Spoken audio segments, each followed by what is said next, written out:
Okay, everybody ready? Okay. I'll call the meeting to order and invite everyone to rise and join in the Pledge of Allegiance. I pledge allegiance to the flag of the United States of America and to the republic for which it stands, one nation, under God, indivisible, with liberty and justice for all. Thank you, everyone. Okay, we'll start out with the agenda approval. Is there any changes from staff? No changes. I just will, as I have been, just go over the agenda briefly for those joining us potentially for the first time tonight. So we do have a couple opportunities for individuals to speak tonight. One is at open forum that's coming up soon, and that's typically for things that are not on the agenda. Then we do have a comment section under planning business, which is for the items on planning, and then one at new business later on. We do have a strict 5-minute limit. Tonight, just due to the people joining us, I will be right on top of that 5 minutes and interrupt and just let the speaker and the mayor know at the time that 5 minutes is up. So just be aware of that. And I think that's all I wanted to share at this point. Okay. Anything from council for changes or additions to the agenda? Okay, hearing none, I'll entertain a motion to approve the agenda as presented. I'll make a motion. Second, Lothar. Okay. Any discussion? All in favor signify by saying aye. Thomas, aye. Bodema. Aye. Anderson. Aye. Lothar. Aye. And Schultz. Aye. Okay, thank you. Our commission representatives tonight are Dean Van Verenkamp from the Planning Commission, and I guess Dean Jacobs is here as well, or with us as well. And then Sharon Meister from the Parks and Trails Commission. So if you folks have anything you'd like to add when things come up under your purview, be recognized by Jessica, and she'll allow you to get in and put your vote in, or your information in. Okay, under item 5, which is open forum, which is the time for your public comment on anything not on the agenda. We encourage you to, if it's on the agenda, we encourage you to wait until that item comes up, and we will allow some time for that at that point in time. So if you, Jessica, you want to give a rundown of what they have to do to get on for open forum? Sure. Thank you, Mayor. If you are interested in speaking on open forum, you can press the *9 button on your phone if you're on phone, or if you're joining us via computer or smartphone, you can use this participants button and the raise hand function in the right hand corner, or if you're on a smartphone, it would be the 3 dots. You can use the raise hand function. Just note for those who are joining us, since we have several people, videos, we mute videos during throughout the call as well. So at this time, if anyone wants to utilize the raise your hand function or press *9, I'll see I do see a few hands raised, and then I'll go ahead, and if you can state your name and address, I'll go through the list here. First, I have Ryan Conrath. Ryan, I'm going to go ahead and unmute you.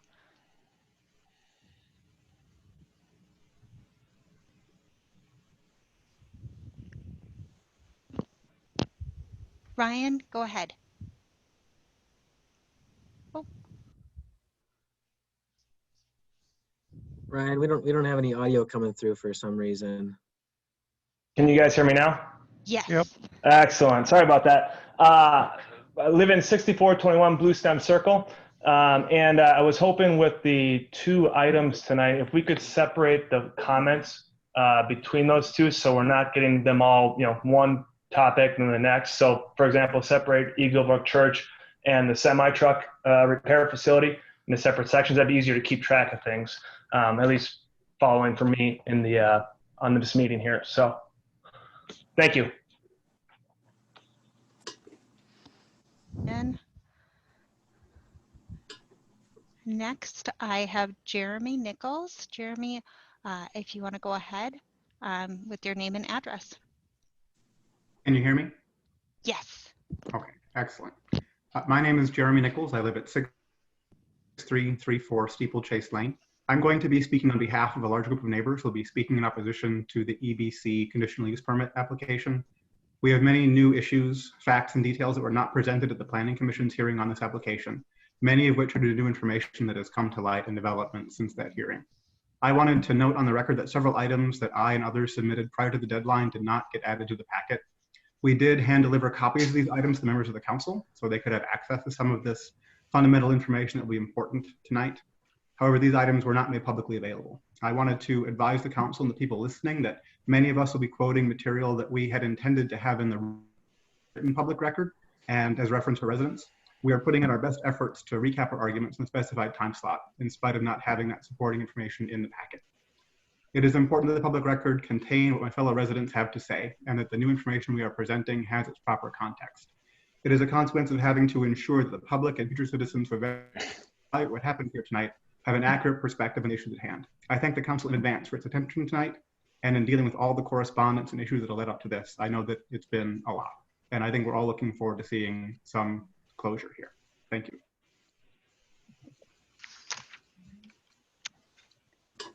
Can we reiterate, let's keep the comments for items not on the agenda for open forum? Yeah, I think that's point well made, Alan. I think just to remind everyone, if the item is on the is on the agenda, it's not, you shouldn't be addressing it at the open forum. The open forum is for things not on the agenda. Mayor, we do have another hand raised. Caller number 8839. If you go ahead and press *6, you should be able to unmute.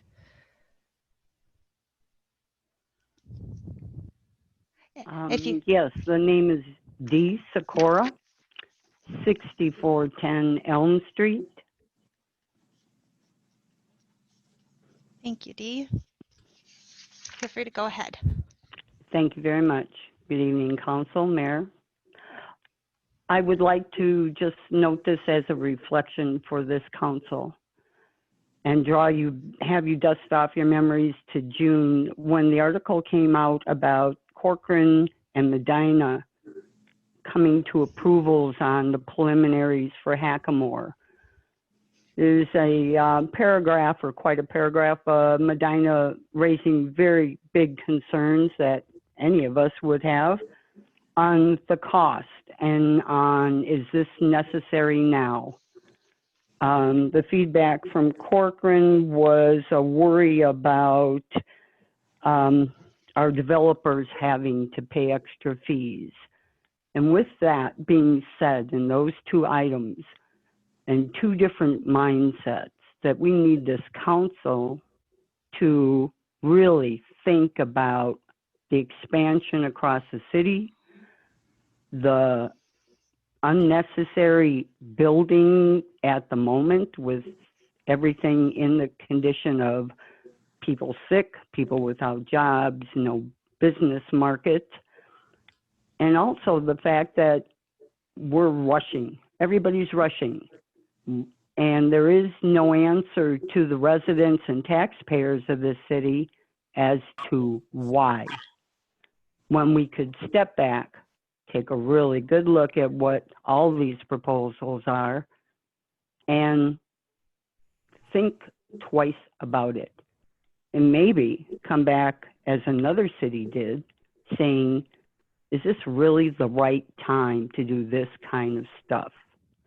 And yes, Hackamore on 116 is a necessary evil because it's a terrible intersection no matter what.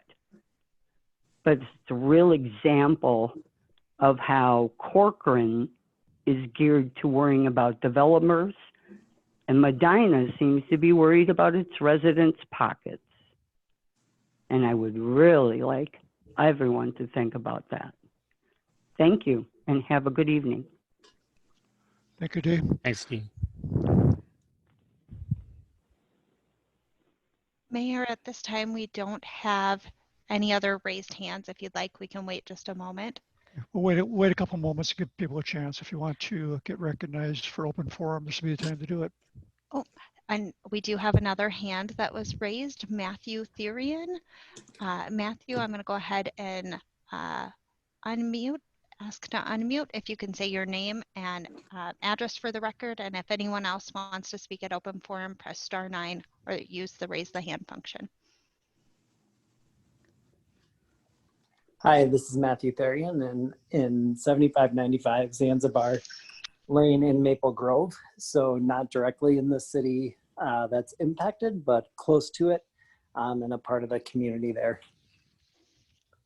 So I think my perspective on it is I'm looking forward to the opportunity for the development that's coming about here. I think it would be a core part of the community and be able to serve the community around it. And I had the chance to be able to be involved in some of the planning that went into it and some of the pilot sites. And I think it could be a great opportunity for the Corcoran and Medina residents to be able to be served there. Okay, I'm going to interject here, Matthew. If you're talking about the Eagle Brook Church, this is not the time to be doing that. You should be doing it when that subject comes up. Otherwise, we're not really sure I'm not really sure what project you're talking about. If it is Eagle Brook, then you should wait till that comes up on the agenda. My apologies, sir. Okay. Was it Eagle Brook you were talking about? Yes, sir. Oh, okay. No harm, no foul, but just if you wish to discuss that again, you can do it at open forum when we bring that subject up. We'll give the opportunity for that. Is anyone else? Jessica, for we do not have anyone else with their hands raised. okay. Okay, I think we've given them plenty of opportunities, so we'll move on. Mr. Mayor, Yes. is it possible during open forum to start with the EBC application, have everybody comment on that, and then go to the Nelson application, have everybody comment on that, just so they don't have to tell us which particular piece they're gonna. Yeah, I agree, John. I think when we get to this subject, we will treat them each separately, and we'll take input from each of them on an individual basis. So, Okay. yeah, I'm assuming there's going to be a fair amount of comments, and I agree. We don't want to have a scorecard of who's talking about what. That would be very confusing. Okay. But thanks for noting that, John. Okay, finish with open forum. Item 6 is a presentation and recognitions. At this time, we have an employee recognition for Michelle Frederick for 5 years of service to the city of Corcoran. And I think Jessica, she works for Jessica, and I think Jessica wishes to say a few words of congratulatory words and appreciation to her. Thank you, Mayor and Council. Michelle has been with us 5 years. I can't believe it. She was actually the first hire on my team that I got to build. So it's been a great experience having Michelle on board. She came from the school district and has a lot of experience. And I'm very thankful to have her. She helps out with council minutes. She helps with elections, all sorts of different things at the city. And she's been an integral part of the team, and I'm very happy to congratulate her on 5 years of service. And Mr. Mayor, if I could just add as well, Michelle, obviously, like Jessica said, is a core part of the team as our deputy clerk. She actually started as administrative assistant, and we saw her talent pretty quickly, and she's been promoted once already. But just again, she's a member of the community, volunteers in the community, and a great part of the team too. So I wanted to say that as well. Thank you so much, Michelle, for being part of the team.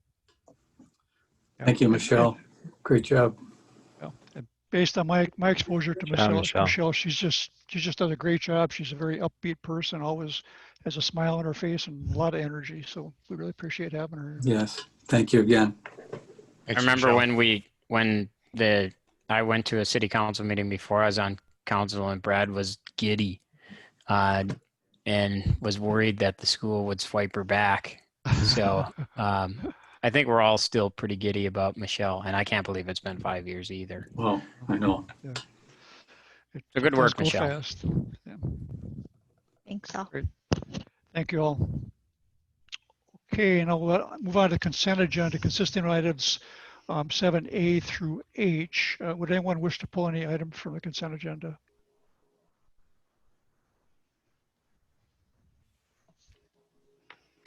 Last chance. Hearing none, I'll entertain a motion to approve consent agenda items 7A through H as presented. So moved, Schultz.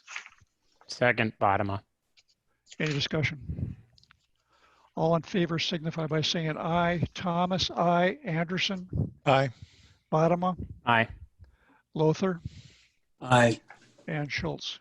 Aye. Okay, thank you. Okay, now we'll move on to the planning business. It's going to consist of items 8A, B, and C, which are the A is the petition for an EAW. Item B is the site plan, conditional use permit, and preliminary plat for Eagle Brook Church. And item C is the Nelson International conditional use permit, site plan, and variance for property at 10409 County Road 101. We'll take these as separate items as far as input on that. So we'll start out with the EAW. So if you want at this time to comment on the EAW petition, be recognized by Jessica, and she'll put you on. Mayor, I have two folks who have raised their hands. Kathy Drivas. I'm going to go ahead and unmute you, and if you could state your name and address for the record. Yeah, it's Catherine Drivas. Sorry about that. And 6747 Old Sturbridge Road. And is this the appropriate time to comment on whether or not what my feelings are about the Eagle Brook development? Yes? Oh, this would be, I'm sorry, this, maybe I wasn't clear on this. This is specifically for, there's a petition out there for an environmental assessment. Okay, got it. Okay, I'll come back later. And it's, yeah, you can Okay, get right. it later. But this is specifically about that petition for the EAW, the environmental assessment worksheet. All right, thank you. You bet. Mayor, next I have Ginger I have Ginger A.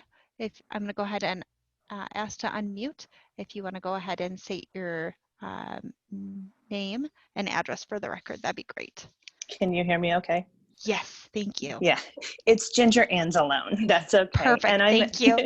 I'm at 340 Bergamot Drive, and that's Medina. Perfect, thank you. I just want to say thank you, Mayor Thomas and City Council members, for giving me a moment to address the environmental assessment worksheet request that's out there, and the reasoning for why an EAW must be conducted prior to the EBC or any other project for that matter, including Hackamore road improvements to proceed.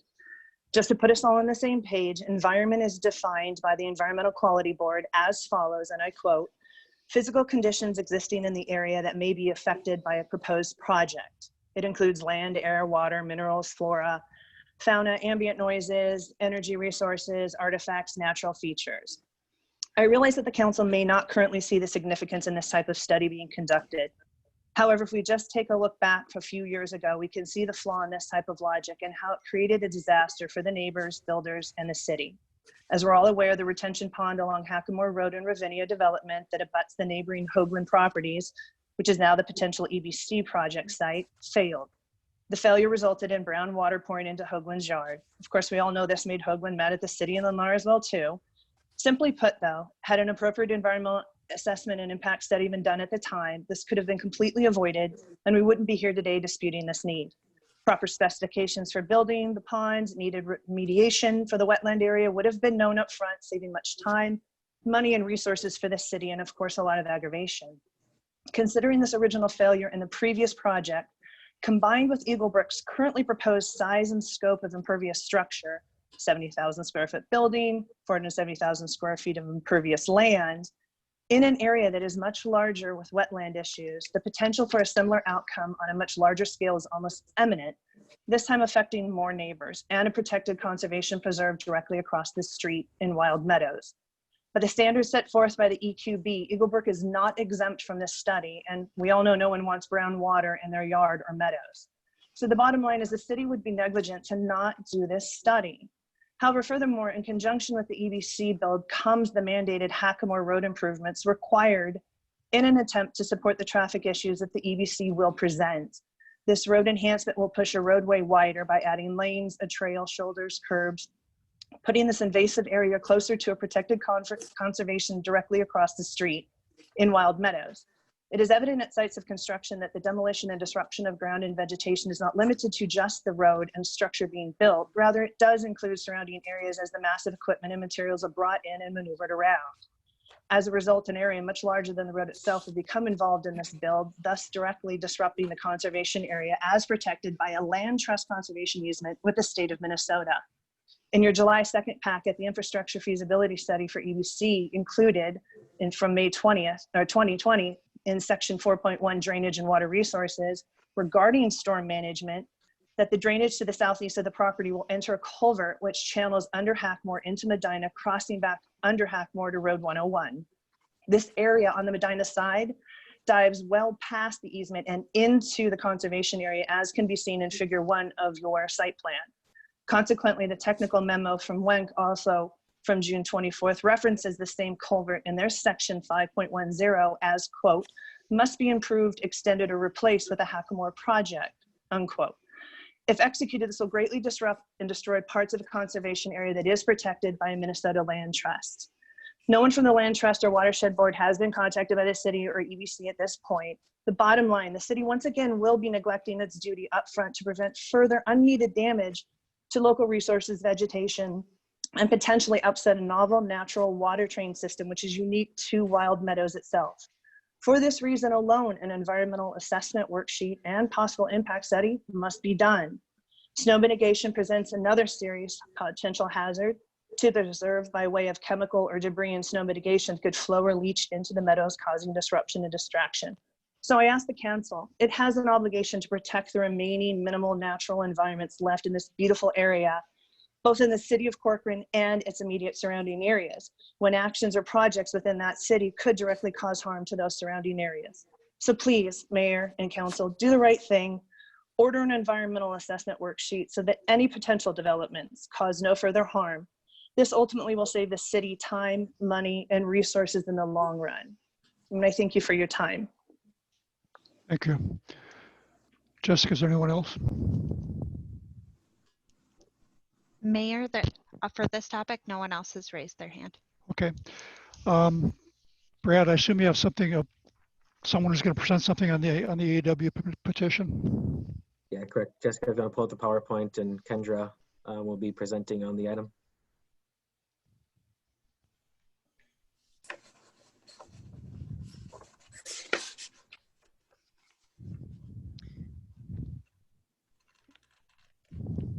Good evening, Mayor and Council.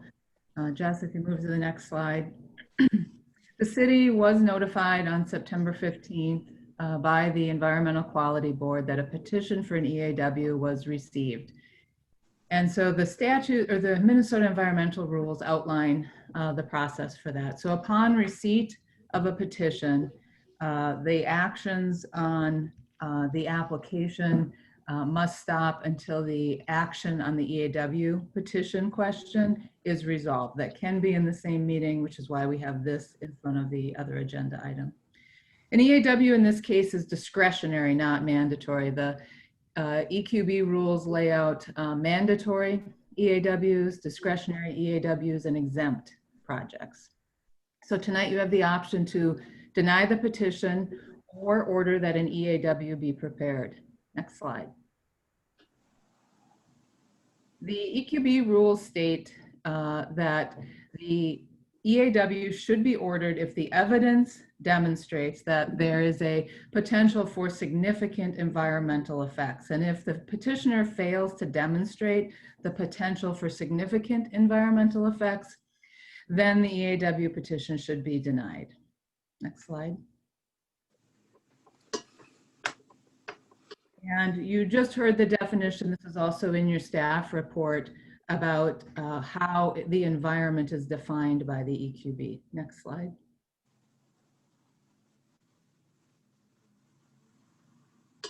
So again, an EAW is not required for this project. An EAW would only be required if the project was more than 200,000 square feet of building area. And it would be prohibited if it was 50,000 square feet or less. In this case, the 70,000 square foot building falls into a discretionary EAW, hence the petition. And the petition, which was included in your packet, noted 4 primary concerns: wetlands, water quality and wildlife, traffic, noise, and erosion.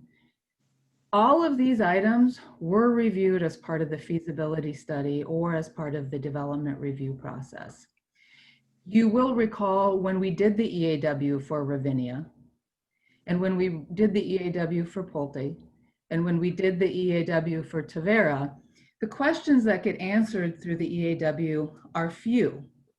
The EAW is a tool to identify mitigation strategies primarily, which again, will be reviewed as part of a development review process. Next slide.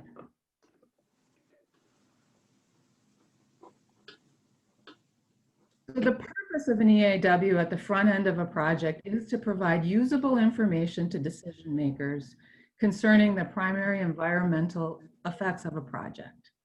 And the EAW then identifies measures to protect the environment as conditions that could be later attached to a development approval. It's not a means to delay a project. It's not a means to approve or deny a project. It's just an additional source of information, typically early in the process, to help guide decisions. In this case, we do not believe that the EAW would provide any new information to guide the council's decision-making process that wasn't already identified either through the feasibility study or the development review process. Next slide. Therefore, we recommend adoption of Resolution 2020-74, denying the request for the discretionary EAW based on the findings included in the resolution that the petition fails to demonstrate that because of the nature or location of the project may have the potential for significant environmental effects, and that the proposer has either addressed the environmental concerns that would indicate in the EAW petition, or we would address them through code requirements and conditions of approval if the project were approved. Therefore, the project would not result in significant environmental effects. Stormwater runoff would be addressed through the established development review and approval process and would be required to comply with all state, watershed, and city requirements. Mr. Mayor, I'd be happy to answer any questions if the council has them. Yeah, Mr. Mayor, I have a question. If we did order the EAW, what specific items would be looked at that actually haven't already been looked at? I'm not really clear on what items have already been looked at, but if this EAW was ordered, what maybe additional items would be looked at? I'm not really clear about that. Could somebody answer that for me? What, Mr. Mayor, council member, the EQB has a form for an EAW, and the form has a number of sections. Land use is the use, what is the land use category, is the use permitted. There are sections about traffic, which are covered in our feasibility study. There are sections about wetland and wildlife. I'm trying to pull up the form right now, but it is our position that all of the issues have already been addressed. The EAW is a very general document that identifies high-level items. The one thing that's in the EAW that doesn't specifically get addressed as part of a typical development review is the wildlife component. The DNR reviews it to see if there are any protected species on site. We have had Wank, who is a certified firm for the DNR, review that, and there are no protected species identified on this site. That would typically come out. What we sometimes see, what we've seen in our other 3 EAWs is that we should identify construction methods to protect Blanding's turtles typically. So that's the one thing I can think of that would not specifically be required in a typical development review. Andrea, this is Alan. Would you mind Reading the actual definition, I think the presenter stopped short of the full definition. There's 6 words at the end, I think, that are important that were Sure. mistakenly left off. Absolutely. The environment is defined as physical conditions existing in the area that may be affected by a proposed project. It includes land, air, water, minerals, flora, fauna, ambient noise, energy resources, and artifacts or natural features of historic, geological, or aesthetic significance. Okay, thank you. I wanted it pointed out that the natural features has that historic, geological, or aesthetic significance component. I think that was just a mistake. That's important to note. Thank you. Thanks, Alan. Any other questions? Okay, I can, as far as I'm concerned, I think as staff has noted, and I'm very confident that all of the potential issues have been addressed, and I, for one, do not support a required an EAW. I don't see that it accomplishes anything and wouldn't serve any purpose. I guess I would. Go ahead. I think it's important to, well, were you going to finish your thoughts or were you going to ask for other people's thoughts? I was going to ask for other people's thoughts. I can read your mind. Yeah, you're right on top of it. It's important for people to know, if you're just reading about this for the first time. I represented Corcoran to the watershed for a few years before I was elected to council. She mentioned very, very important things such as water runoff and impact to wetlands and those sort of items. The watershed has significant rules and significant processes for every project to go through, and they account for every drop of water.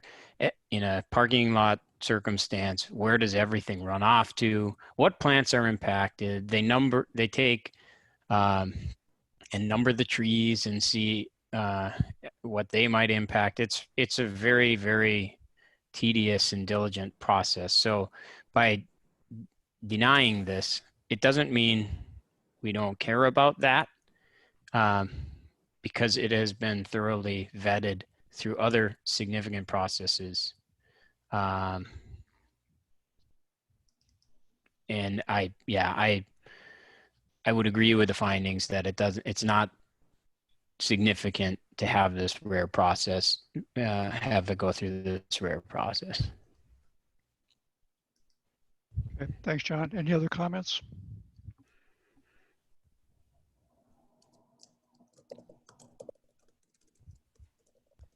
Okay, if there's no other comments, I'll entertain a motion to approve Resolution 2020-74, which denies the request for appropriation of an EAW. So move, Schultz.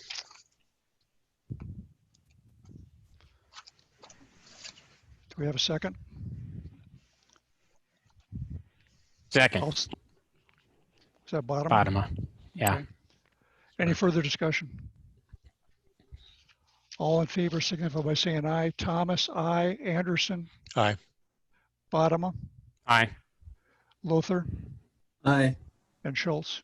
Aye. Okay. Thank you, Council. Thank you, staff. Thank you, Kendra, for presenting the information to us. Okay, now we'll move on to the to item 8B, which is the site plan, conditional use permit, and preliminary plat for Eagle Brook Church. At this time, we'll take public comments on this. I'm going to use my authority as mayor and chair of the meeting to limit these comments to 1 hour. If any council member at the end of that hour wishes to extend it, we can vote on that or not. But going into it, unless somebody has a strong objection to it, I'm going to set a 1 hour limit on the comments, and we're going to limit, as Brad said, everyone to 5 minutes.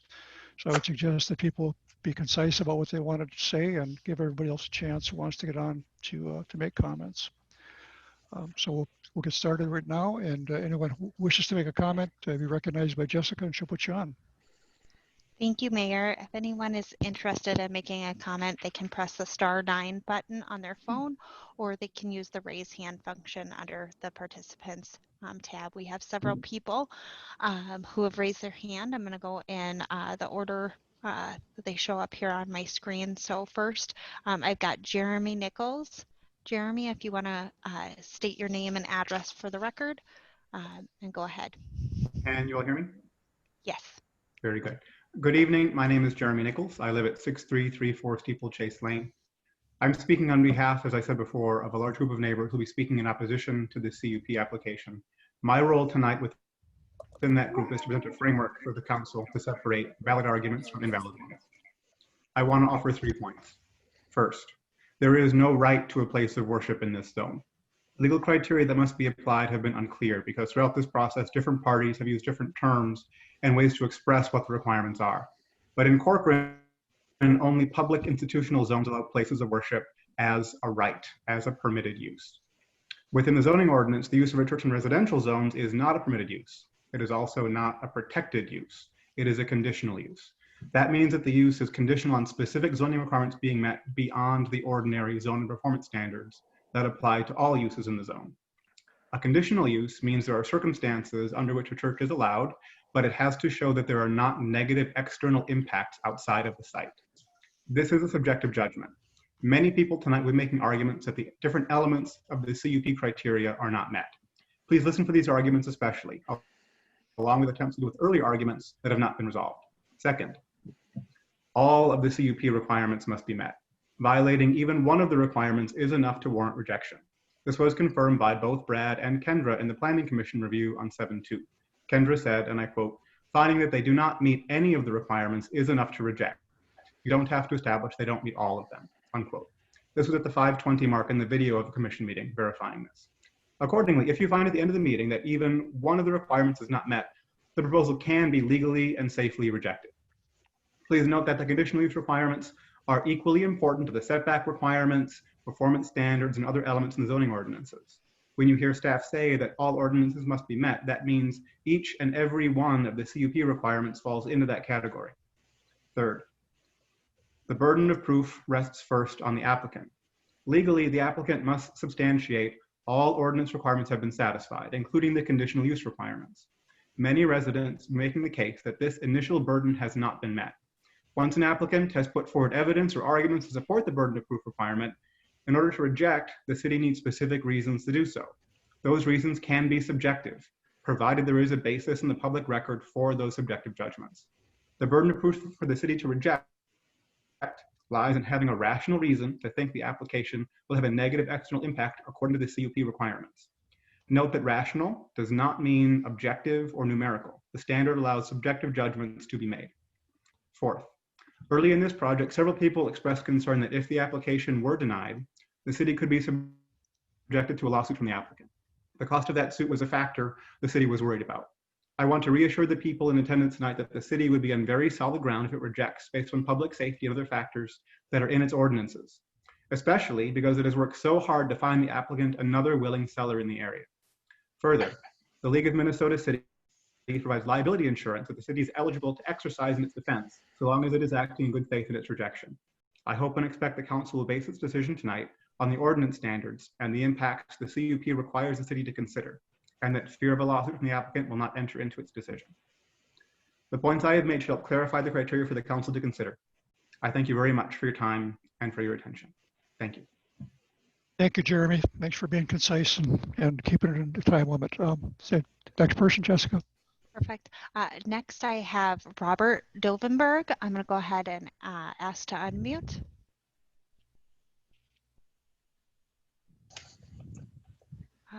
Robert, I think you are muted. Thank you. Can you hear me now? Yes. Very good. Well, thank you. This is Robert Dovenberg. I'm at 335 Bergamot Drive in Medina. Thank you, everyone. First, Mayor Thomas, I wanted to just say it's good to see that you've recovered from your injuries. I actually candidly didn't expect you to be looking as good as you do. I never look good, so yeah. Thank you. Well, we wish you continued health. Great, thank you. Look, I appreciate that. no problem. Look, I know time is limited, so I'm going to jump right in. But I want to make the council aware of what I consider to be the extraordinary efforts on the part of certain citizens to find a way through this bad situation. Early on, we recognized that there are 4 constituents here. First is Eagle Brook, who, consistent with its business model, wants to find a location to build a very large church. Then there are the residents who, candidly, don't want the building the size of a big box retailer's and all the problems that go with it, traffic, safety, environment, noise, etc., in their backyards, or in my case, front yard. The third are the current landowners, Hoagland, Schnell, who understandably want to sell their land. And finally, the city, which presumably is interested in happy residents, appropriate development, protecting the city. And so with that in mind, we set out to find a solution that we hoped could work for everyone. We identified a parcel of land we thought was suitable. We also know that certain members of the council have identified more suitable parcels of land and presented those to Eagle Brook, and for that we thank you. We put an investment group together. We put an investment group together to provide a solution for the existing landowners in the event Eagle Brook picked another location. And we even, more than once, told Eagle Brook that if the money they've already spent to date on development was the only gating issue, then come sit with us. Let's work something out. And for those of you who've seen us in action, I think you know that the whole time we've approached this in good faith, trying to find a good result for everyone involved. Now, unfortunately, here we are. And the reality is, Eagle Brook doesn't currently have a reason to seek another location. And I don't fault them for that. In some ways, I think they're behaving rationally. But the fact is, there's been no positive enticement to move. And more importantly, nobody has told them no. And to put a finer point on it, a number of us had the opportunity to meet with Pastor Strand and his colleagues. I'll tell you, it was a cordial meeting. It was conducted in a positive spirit, and I actually think they would agree with that. Now, during that meeting, I asked Pastor Strand directly, why? Why, when you have 600 plus verified signatures on a petition in opposition, not based on the fact that it's a church, but based solely on the size of the building and the parking lot? Why, when you have a planning commission that unanimously said that building does not belong at 101 in Hackamore? Why, when you could turn 600 adversaries into 600 advocates? Why, when other sites exist? Why are you soldiering on? And the response was, we're going to see what the council has to say. Now, you can interpret that any way you wish, but what I heard was, nobody has told us no. And so tonight we're asking you, pleading with you, to say no. And when you're done saying no, do the Christian thing and extend an olive branch. Tell Eagle Brook we want you in our community. Let us help you find a location in Corcoran that's good for everyone. And we as residents are standing by, ready to engage and help as well. Finally, I know that this issue is emotionally charged and gets people's temperature up. My temperature is usually pretty regulated, but it's a little high now. But you got to know it's a really big deal to a significant number of residents. And I know you know that. I think you all understand that. My wish for tonight is that everybody be heard and that everyone conducts themselves with professionalism and respect, regardless of which side you are on. And with that, I'll pause. Thank you very much. Thank you, Robert. Okay. Thanks. Next, Jessica. Mayor, next we have Tom Mckee. Tom, I'm going to ask to unmute and go ahead and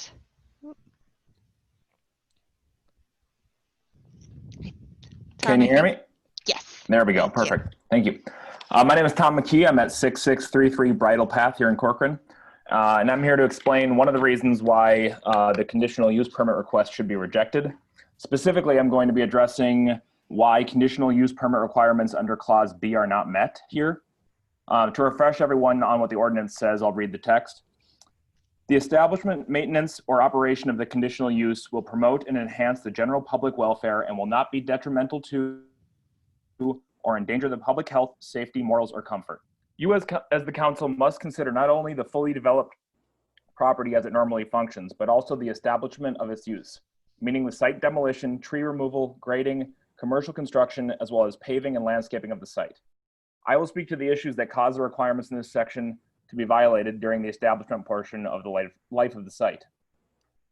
This is a requirement for all conditional uses, and in many applications it might not be significant, but this is a large parcel with existing homes that must be removed, trees that must be cut down and either discarded or relocated, 10 acres of paving material to be brought in, and not to mention the 18 months or so of site construction with pile driving equipment, welding, cranes, long lines of dump trucks and cement trucks and other materials being brought onto site that must be safely brought in, used, and safely moved off site. I'd like you to consider the following 2 points. First, that this will negatively impact resident comfort in multiple ways. The first way comfort is impacted is noise related. The applicant has repeatedly stated their goal of pushing to get the site ready for use by Easter 2022. With the delays so far, this will probably not be achieved. 2 years with noisy commercial construction alone is a major burden on neighbors. The site is literally in the backyards of 10 families who will encounter this activity in close proximity to their homes at least until spring 2022, and dozens of others nearby will be impacted. Note also that the current city ordinances allow for construction from 7 a.m. to 10 p.m. To hit the desired timeline, it is very likely that this will happen. Allowing work late into the night makes this intolerable. The second way comfort is the comfort element of the ordinance is violated is related to the 2 years of the site being a muddy, dirty eyesore. This has a negative impact on public comfort, obviously. The first order of construction should be to establish privacy berms at the perimeter, but they are not currently planned around the entire site. No berms exist at all on the north side and only along part of the west. Where there are berms, they are too short to provide adequate screening to prevent harm, being only 4 feet high in some places. There is also no screening provided for the site to the neighbors across Hackamore on the south. The city code for rights of way prevent effective screening from being planted on the north side, so adequate mitigation of these harms is being blocked by the city. Fencing to protect residents from having their children intrude onto the site is also warranted, but not part of the plan presented. So comfort is violated in 2 ways, through noise and appearance, and this will be a lasting problem for the site. I expect some will say that some of these families that live here have coped with residential construction before, but I'd like you to consider a few points. First, construction in the area is nearly completed in the Lennar project, and this proposal will add an additional 2 years of construction for the residents who are almost done with local building. This makes the approval of this project a major additional burden on the residents. Second, resident uses in low-density residential zones are a use by right, and comfort of neighbors is not a requirement for the city to consider when building homes in a residential zone. But in this case, the use is conditional and resident comfort is a required consideration for the council because it is listed in the conditional use permit ordinances. Finally, please note that residential construction is much faster and much quieter than commercial construction, especially, and I mentioned the length of the project. The second requirement that is violated is safety. The establishment of this use will entail large amounts of earth moving operations, heavy construction equipment not typical for residential areas, let alone adjacent to the backyards of families with young children and pets. The construction period is also far longer than typical in this zone. The traffic and heavy equipment use is a public safety risk as equipment is moved into and out of the area, especially if this happens to the neighborhood. Consider the inability to access the site from 101 due to county restrictions referenced in the staff report that prevent use during the week. That means that equipment and heavy construction traffic will either come through Ravinia streets where it poses safety issues for residents and children playing in the neighborhood. You're going to need to wrap up here, Tom.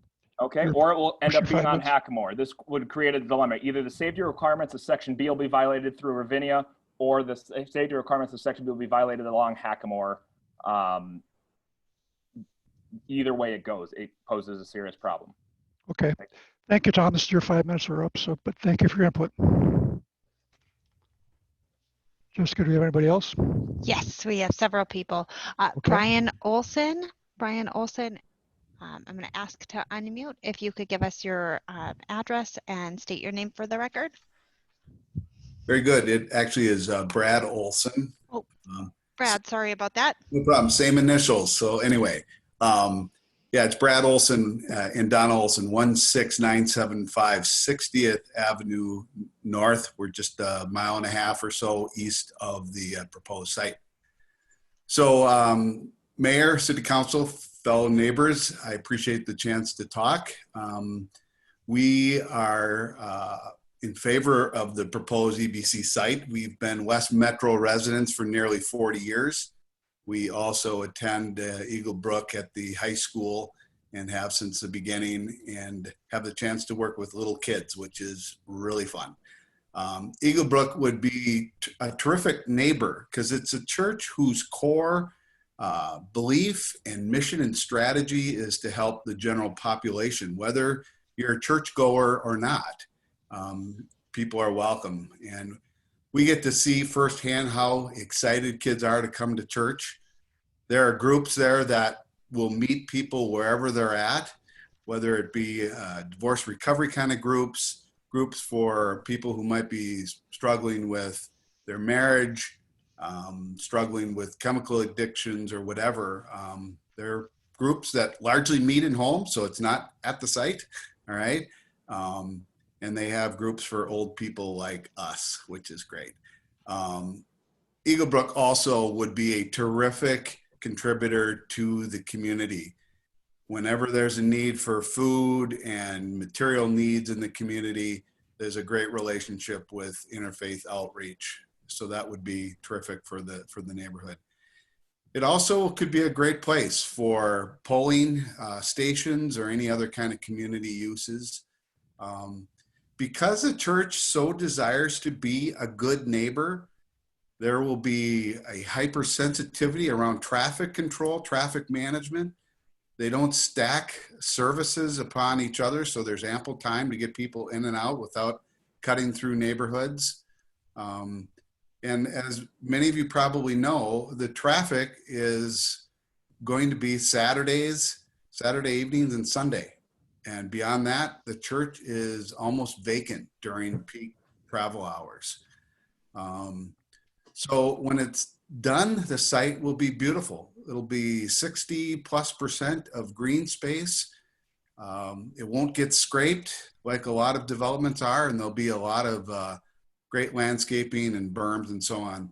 So respectfully, I'm asking that you vote in favor of this building plan. And I'm confident down the road, many people will thank this city council for its approval because of the positive blessing and presence that this church will have in the community. Thanks for the chance to talk. Great. Thank you, Brad. Okay, who's next, Jessica? Sure. Mayor, next we have Adam Checkets. Adam asked to unmute. If you could go ahead and give your name and address. Good evening. My name's Adam Checkets, and I live at 6310 Steeplechase Lane.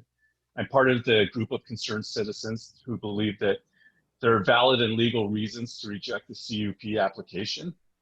Tonight, I will speak to the idea presented initially at the Planning Commission meeting that if all ordinance requirements are met, the application must be approved. I'll begin by quoting an email received from City Attorney John Thames, where he wrote about what kind of evidence is appropriate for the council to consider. He wrote, and I quote, "Both subjective and objective considerations can be given weight to the extent they affect the application's compliance with the CUP standards and are supported by reasonable, specific, and fact-based evidence of record. For this reason, the council must give primary consideration not to whether a resident objects to an application, but to the reasons behind such objection, and an evaluation of the same alongside other relevant information provided," close quote. With that in mind, I have 4 points I want to touch on.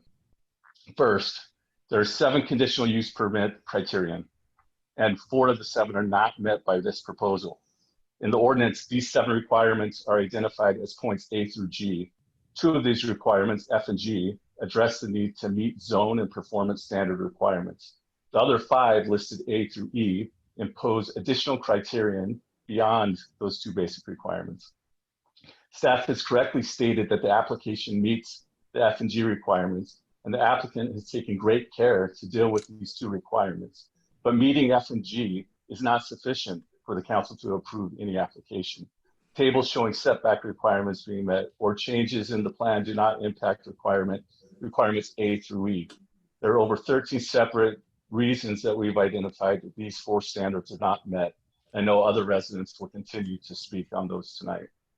Second, structural issues in the city code and state law prevent many of the requirements in items A through E from being satisfied.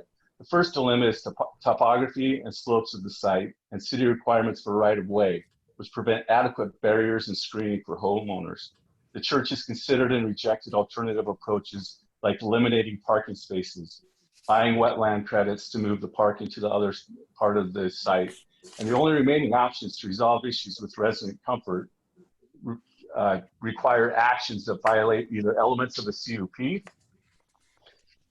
This dilemma is inherent in the plan for this site and cannot be remedied with conditions. The second of these dilemmas is the issue of resident safety with cut-through traffic, which the church has proposed to hire police. But the Corcoran police chief has stated in the staff report that patrols cannot do anything to prevent cut-through traffic because the use of public roads cannot be restricted. This makes the cut-through issue, which has been acknowledged by the church, a CUP violation that cannot be remedied without violating state law. Third, the performance standard and zone requirements by themselves do not contain adequate requirements to evaluate a use of this type. As the council has repeatedly noted, it is not possible to foresee every possible situation in advance and put specific protections in place for every possible scenario. But this specific use is a conditional use, and therefore the additional 5 criterion come into play. The city was prudent to ensure that there are subjective requirements for the CUP ordinance to allow a flexible tool for contingencies that could not be envisioned. It was very positive to see Brad and Kendra ensure a draft rejection resolution was present in the packet, acknowledging the city is prepared for the council to identify which of the many facts and arguments that will be presented tonight justify the rejection of this application. And finally, fourth, the petition and level of resident opposition indicate there are legitimate negative impacts external to the site. I wish to call the council's attention to the 1,200 signatures on the petition opposing this proposal that were gathered prior to the Planning Commission in a very short period of time, but they've been excluded from the agenda packet tonight. We've confirmed based on zip code that over 650 of these people live in the immediate vicinity and would be impacted personally by this use. This is not a popularity contest. However, this level of concern and organized response speak to the strong basis for concluding that some or all of the requirements in the CUP will be violated by this proposed use. Thank you and have a good evening. Thank you, Adam. Next, Jessica. Yes, thanks, Mayor. Next, we have Kay Holmberg. If you unmuted you, if you want to go ahead and give us your name and address, please. Hi, can you hear me okay? Yes, thank you. It is Kim Holmberg. I 3500 Vicksburg Lane in Plymouth, so not technically in Corcoran, but nearly away from this potential site. I am also a member of the Eagle Brook Church at Wayzata. I volunteer, and I have become very, very good friends with many people, many of whom actually already live in Corcoran. I'm also a realtor, and I work for a local custom home builder. My point of view in all of this is a little bit different in that every community that Eagle Brook Church has a campus is actually a highly desired neighborhood to live in. Neighbors have come to know us as stewards of the land and stewards of the community, and we have become beloved literally in every neighborhood that we have built a church. We're anxious to extend and open our doors to other people in the West Metro and bring them into Corcoran, which we see as an absolutely perfect location. It is beautiful. And as I said, we already have many Corcoran members who do attend Eagle Brook Church. We are active in every single community that we are in, particularly in areas of mission. So as I think Brad had said, we engage in whether it's food drives or clothing drives or winter coats or whatever is needed in the local community. We also do that throughout the state. We do that nationally, and we also support missions internationally. And I would love for that focus to come back upon the city of Corcoran. The other thing that I'm going to lastly say is that honestly, 60% of this proposed campus is green space. Imagine all the community baseball games that could be hosted in this green space that is part of the community of Corcoran. We want to be a favored resident of your beautiful city. And I think you will find in other communities that we exist in already, we are very, very beloved, and we are extraordinary and good stewards of the land. Our wish is that you would approve the CUP and we can begin construction. We are anxious to become part of the city of Corcoran. Thank you very much. Thank you, Kim. Next, Jessica. Thanks, Mayor. Next, I have Mr. Schoen. Yes, can you hear me okay? Yes, thank you. Yeah, my name's Kevin Schoen, and 3015 Becker Road in Independence, and longtime member of the Western Suburbs, and I also attend the Eagle Brook Wayzata campus. And first of all, I just want to recognize I realize what a hard decision this is, both for the council as well as for folks that live in and around where this proposed church would go.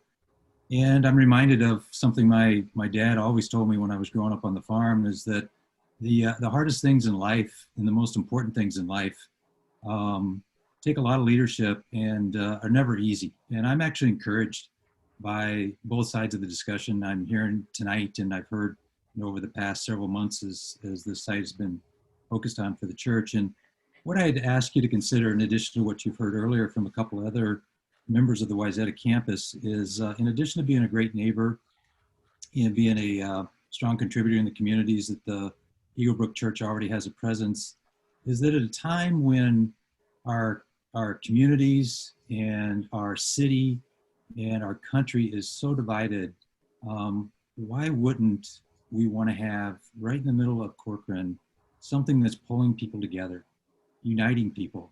And you'll find that wherever you see an Eagle Brook campus. And this just isn't an Eagle Brook thing.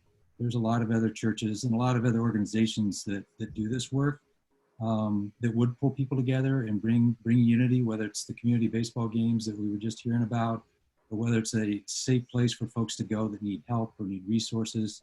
Eagle Brook would bring that to the community. And that's what I'm most excited about for Corcoran. I realize there's a transition period. There's all of the construction issues that were described earlier.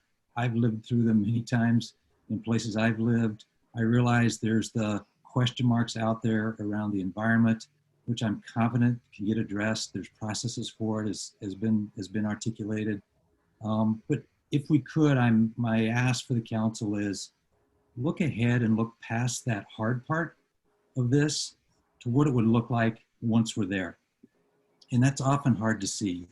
And, you know, there's 166 people on the call right now, and 25, 30 years from now, a lot of us won't be around. A lot of us won't be in Corcoran. A lot of us won't be in the area, but this church will be here. There'll be our families, our kids, our grandkids, and generations to come that'll have this resource that's hopefully uniting people and not dividing people, that would pull us together. So I ask that the council kindly consider voting yes for this proposal, and we would love to be part of the Corcoran community as an Eagle Brook church. Thank you. Thank you. Next, Jessica. Mayor, next we have Catherine Drevis. Yes. Thank you, Catherine. Yes, my name is Catherine Drevis, and I live at 6747 Old Sturbridge Road. And I've been a resident of Corcoran for 33 years. I have a couple of things. One is that I am in favor of Eagle Brook Church. I am not a member, but I have been active in churches for a long time and have worked for churches. And I see how they bring communities together. And I think growing up in a small Wisconsin town that had 5 Lutheran churches within basically 6 or 7 blocks, churches within a community are indeed a good thing. I recognize that getting there, building the church, will be a painful experience for the people around there. I can speak from experience because my neighborhood, the corner of it abuts the Ravinia development, and watching, well, a couple of things. One, at least now with Eagle Brook, there is a plan that I also attended the meeting where Eagle Brook Church spoke, their special meeting, and they have a plan. They have a plan to make it look attractive and to make it work with the neighborhood. So I think that's a positive. But I can tell you, living in Old Sturbridge, the noise, the destruction of woods, the movement of the wildlife that the Lennar development here on the western edge has brought has been, for our little neighborhood, tremendous. And we have listened to those woods come down. We have listened to the roads being put in, the ponds being built. And yes, I know at some point it will be gone, but you know, it will be done and it will not go on forever. I recognize that. I understand the traffic concerns because I've been driving Hackamore, like I said, for 33 years, back when the turkeys in Wild Meadow were domesticated turkeys, not wild turkeys. So I've been around that long. And that road has always seen heavy use, and something does need to be done about it. And if having the church come and do part of that road helps, I'm all for that. Also, I've read and listened to people talking about how it's going to be difficult to get out of their development. And I'd just like to point out, for people like me who are in a development that was started in the 1960s, we have one way in and one way out. And if you want to see a challenge, you come try turning left onto County Road 116 during the commute times, or having a teenage child, mine is 15 years ago, 17 years ago, who, you know, you would just sort of pray that you didn't hear an impact when they left to drive to school. It's bad, and it continues to be bad, but that is partially a county problem. That I'm not quite sure where or how that can be resolved. But at least in Ravinia, you have more than one way out. You'll be able to get out of your neighborhoods, not like we are, you know, with one way in and out of mine. So I wanted to say that. And finally, I just am a firm believer in churches in neighborhoods, and I think this is a good thing. I truly feel this is a good thing. Thank you very much. Thank you, Catherine. Next, Jessica. Okay, Mayor, next I've got Brad Seawich. Go ahead, Brad. If you could give us your name and address.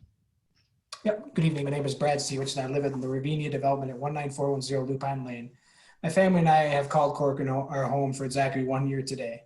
Several months ago, I started hearing about this project around the neighborhood, and as I heard more about it, I came to the conclusion that building something of this size and scope at this location is not the best interest of the residents of Corcoran.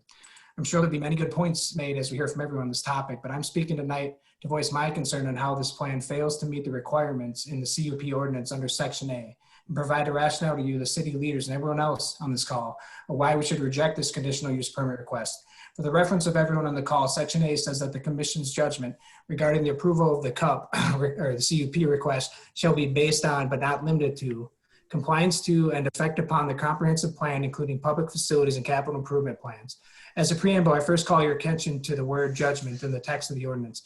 This is not a comparison of different uses or determination based on numerical figures.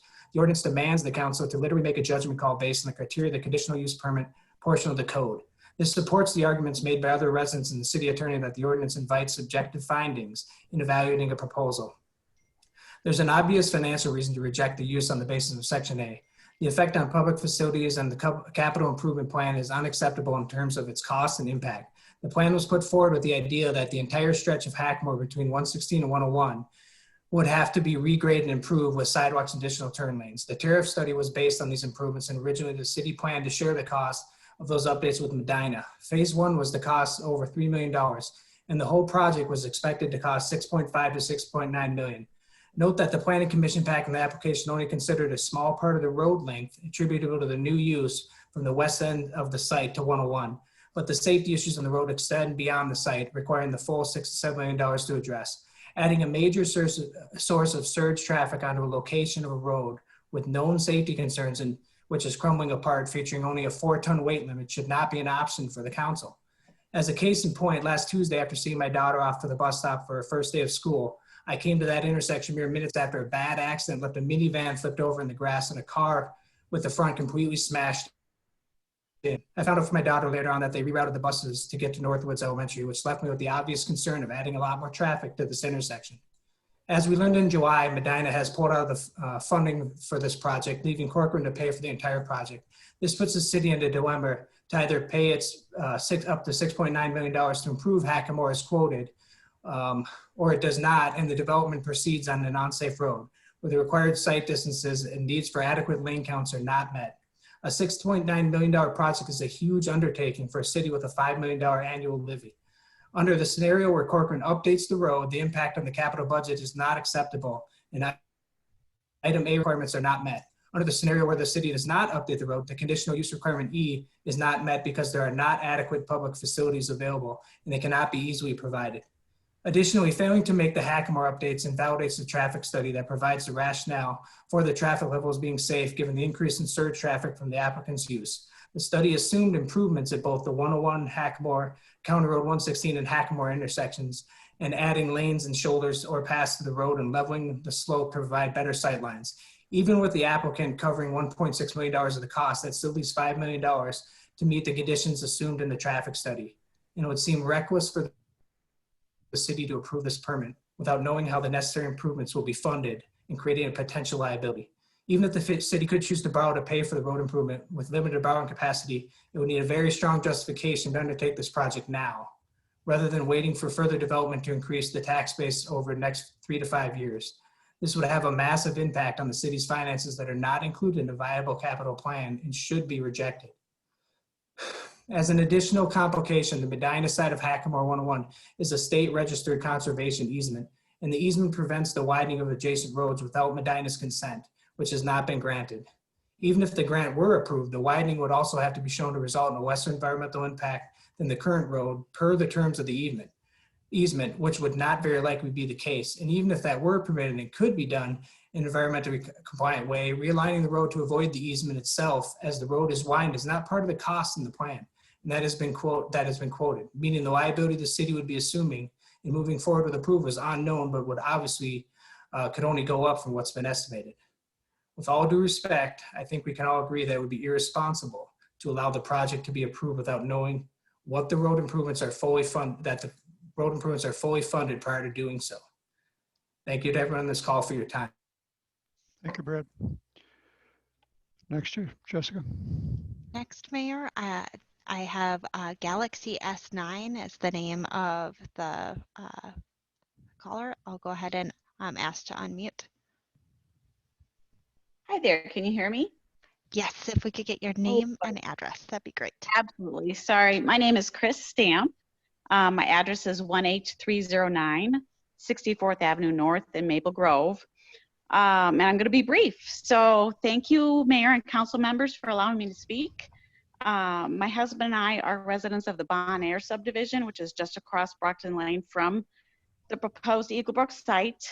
We have been attending Eagle Brook since the church began holding services at the high school in February of 2018.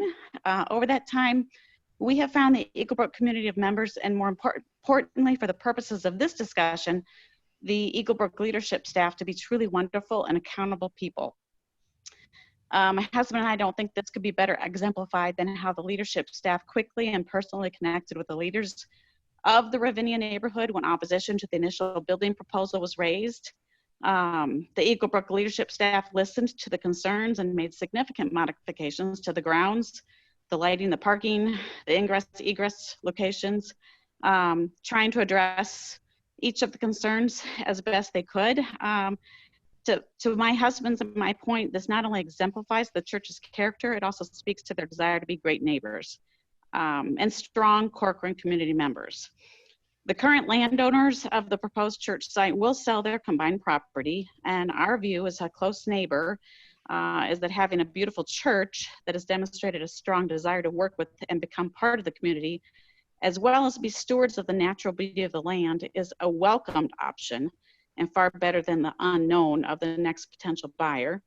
That's all I have to say. I want to thank you for your service to Corcoran and your consideration of our site, and hope that you vote to approve it. Thanks. Thank you, Chris. Next, Jessica. Next, we have Manoj Thomas. Hey, Jessica, can you hear me out? Yes, thank you. Perfect. Good evening. My name is Manoj Matthew Thomas, and I live on 6552 Carriageway. I thank the council for this opportunity to make my arguments. It's been a long 6 months. I also want to call out that there is a responsibility on the council to listen to all the residents who've called in, especially on a monumental decision like this, because you extend the public opinion back.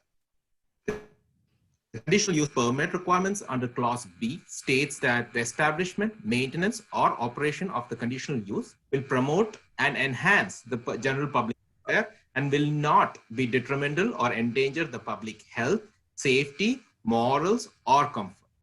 I would like to call out issues that are detrimental to and endanger public safety during the operation portion of the site that relate to traffic study.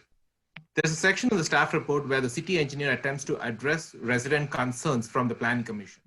While the attempt to address the concerns were inadequate, it also left out a few important elements. The traffic study did not factor in the Dayton Parkway interchange, where 101 will get connected to I-94. This has been planned for completion, I believe, 2021. As a result, the county road will see more traffic in the next 1 to 2 years. These traffic levels were included in the study. The study also considered the 101 and Hackamore and 116 and Hackamore intersections, but the developments will have traffic impacts all along 101 from Bass Lake to 55. Many of the intersections on these roads have no controls in place, and heavier traffic on 101 at peak church times would make it unsafe, difficult, or even impossible for residents to leave the neighborhoods. These omissions are contrary to the practices of the city engineer when the Hackamore road improvements were considered, where the unsignaled intersections along the roads were considered. I raised this issue there with the missing intersections back in July, and it has not been addressed yet.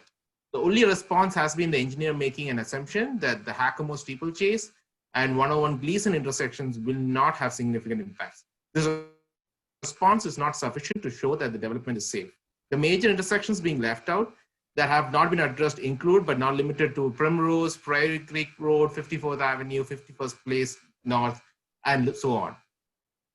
With 101 traffic always having a right of way in this area, higher volumes could make this dangerous, and this was not considered in the traffic study. It has impacts on safety, comfort, and the ability to use property as already permitted, and on whether this is adequate infrastructure in place is in question. The current study is not sufficient to show that this requirement is met at a minimum. Without data to support the safety of these intersections, the burden of proof of public safety in use has not been met by the applicant. In addition to this issue, the study needs to account for the safety of pedestrians as the plan calls for rails and sidewalks to be installed. This was brought up in the July Planning Commission meeting and has not been addressed since that time. Thirdly, and the final point, during the Planning Commission meeting, the city planner asserted that the study included anticipated traffic from the comprehensive plan's intended level of development. But the report did not say that. The report's text only says that the traffic level accounted for projects already approved. Considering this as the actual criteria used, the traffic study's initial levels and projections are not valid. Because at the time the study was done, Tavera was not approved. The Hanson project at the southeast corner of 101 and Hackamore was not approved. And the further developments envisioned in the comprehensive plan were obviously not approved. This gap was brought up in July and has never been addressed since. The growth projections not accounting for all this additional growth makes the conclusion of the models invalid. This too has implications not only for public safety, which I am addressing here, but also impact the CUP requirements under E for adequate public facilities and CUP requirement A for the impact on city's comprehensive plan and capital requirements. I request you take this into consideration along with the other facts being called out here and take a fair call and reject the application in its current form. Thank you.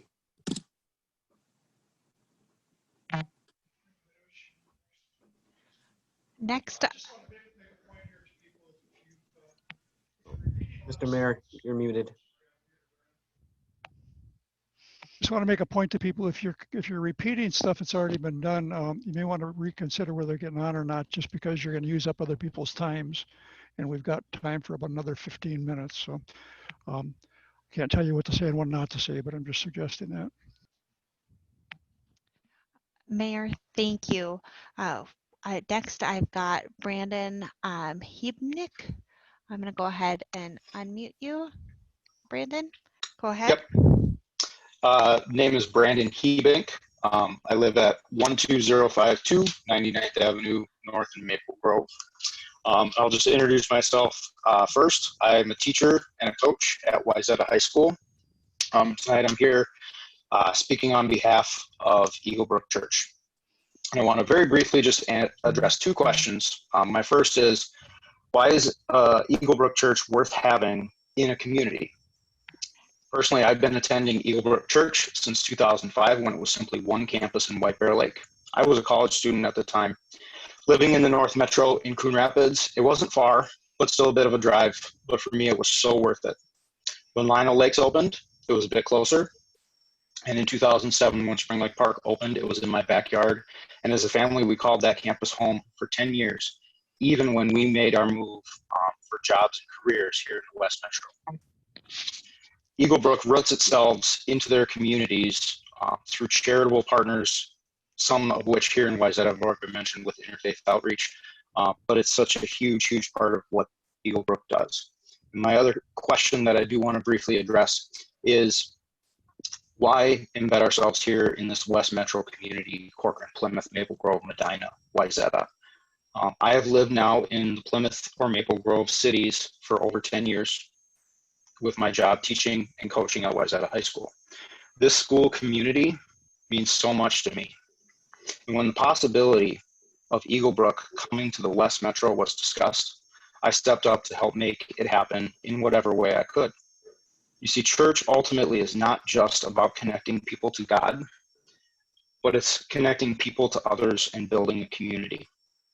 And when you have a community that's strong, we can lean on each other in tough times. In my times as a teacher at Wayzata, I've had 3 students in class or athletes of mine that I have coached that have committed suicide. Unfortunately, today, this is an all too common occurrence across our country and our world with young people. Eagle Brook has been an instrumental place for me personally to turn to in these difficult moments. But perhaps even more important, it's been a place that I myself can have my friends, my colleagues, families in this community come to and turn to who are hurting as much or more as me in these kinds of moments, because that's what Eagle Brook is about. It is about community, it is about people, it is about relationships, and that is absolutely something no community can go without. And my experience with Eagle Brook for 15 years, it's irreplaceable in my life. So I thank you for the time and the opportunity to speak tonight. Thank you.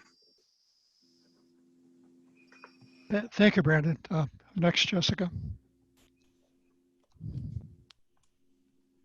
Mayor, next I've got Ryan Conrath. Hello, everyone. Can you hear me? Yes, thank you. Excellent. Good evening. My name is Ryan Conrath. I live at 6421 Blue Sem Circle. I was actually attended Eagle Brook Church for 6 years. I've been a Corcoran resident for 3 years on Tuesday, and I was recently voted by the board of Ravinia to represent them on the homeowners board. I hope the council tonight takes added weight to the comments by the actual residents of Corcoran versus those outside of our community. I think that's important to note. I'd like to specifically address Clause C of the conditional use permit tonight and how Eagle Brook has failed to meet those requirements. Clause C states that the conditional use will not be injurious to the use and enjoyment of other property in the immediate vicinity for the purposes already permitted, nor substantially diminish and impair property values within the neighborhood. As has already been noted, the initial burden of proof on this has not been met by Eagle Brook Church. In the draft resolution provided, the statement addressing Clause C offers no evidence addressing property values whatsoever. It only states that the staff is not aware of evidence to the contrary. If they had it, they would have provided it. I can give you some firsthand impact on how a major development will directly impact the values of the immediate neighbors. Before my wife and I purchased in Ravinia, we looked at the Cal Atlantic neighborhood before the Hy-Vee was there. Cal Atlantic tried to sell us on the value of the Hy-Vee right as our backdoor neighbors. We elected not to buy because of that and ended up in Ravinia. There are three rational reasons to support the idea of this development having a negative impact on property values of the immediate neighbors. First, we need to look at the scale of the proposed structure and parking lot. This unit is the size of a supermarket with a parking lot nearly twice the size of a nearby Hy-Vee. This proposal is so different from most churches that references and researches on churches cannot be considered applicable. According to Hartford Research for Religious Institute, a church with weekly worshipers over 2,000 people is within the top 0.4% of all congregations. With weekly attendance over this level, the applicant is an outlier to such a degree that common data does not apply to churches. Instead, we need to look at the applicable body of research as it relates to commercial properties, which have the same negative impacts of large structure size, large parking lots, and congestion. In a 2007 PhD thesis called The Effect and Proximity of Commercial Uses on Residential Real Estate Prices, they analyzed the positive and negative factors associated with residential real estate within 250 feet of commercial property. They determined that it had a significant negative impact, reducing home values by over $13,000. This is due to what was called the negative externalities of retail. These included things like visual impacts, traffic, privacy levels, and noise pollution that would all be represented with a commercial development and a development the size of Eagle Brook Church. Additionally, as Eagle Brook Church provides no positive convenience impact by allowing residents who would be going to Target have a closer location, it provides even a greater negative impact versus an actual commercial property. Second, consider the visual impact of what a 10-acre parking lot is going to look like when people come to look at a home to buy. They're going to look out the back door window and see a plat of property or the back of a Target. And that is going to impact their decision to buy. Just like my wife and I, potential residents will not make an offer below market, or look at different neighborhoods and communities. It's my understanding that two people on this meeting tonight that may or may not get to speak because of the time limit, either tried to back out of a purchase agreement with Lennar because of the church, or have told the Planning Commission that they will not buy if this is approved. There's your direct impact on values. Third, there's specific data in a published article from Realtor.com as cited in the Planning Commission hearing that shows that the presence of a church with more than 500 attendees has a negative impact of property values of 5%. Eagle Brook Church has already seen more than 500 and expects that to grow by double or triple in the coming year or two. To put that in very simple and clear numbers, that impact is $35,000 on my property value. That is a clear and direct negative impact on property values, which subpart C says they cannot have, and they have not clearly identified that they can do that. So tonight I provided some clear, simple, common sense information that clearly shows how the planned development is going to directly and negatively impact property values of the immediate surrounding neighborhoods. In addition, I've given you guys scholarly research and published trade literature that backs the positions that I presented. Further, as I earlier noted, Eagle Brook Church has not been able to provide contrary evidence which would satisfy the requirements of Clause C. If they had, they would have. These arguments are based in fact, establish a rational basis to conclude that in this site, this project will violate the conditional use permit of criteria C by diminishing and impairing property values in the neighborhood. Eagle Brook has not satisfied this section and the application should be rejected. Thank you very much for your guys' time tonight. I know you got a lot of people talking. Thank you. Thank you, Ryan. Okay, we've got about 10 minutes left, so there's going to be time for probably 2 more people. So unless they keep it very concise. So the next one, Jessica. Mayor, thank you.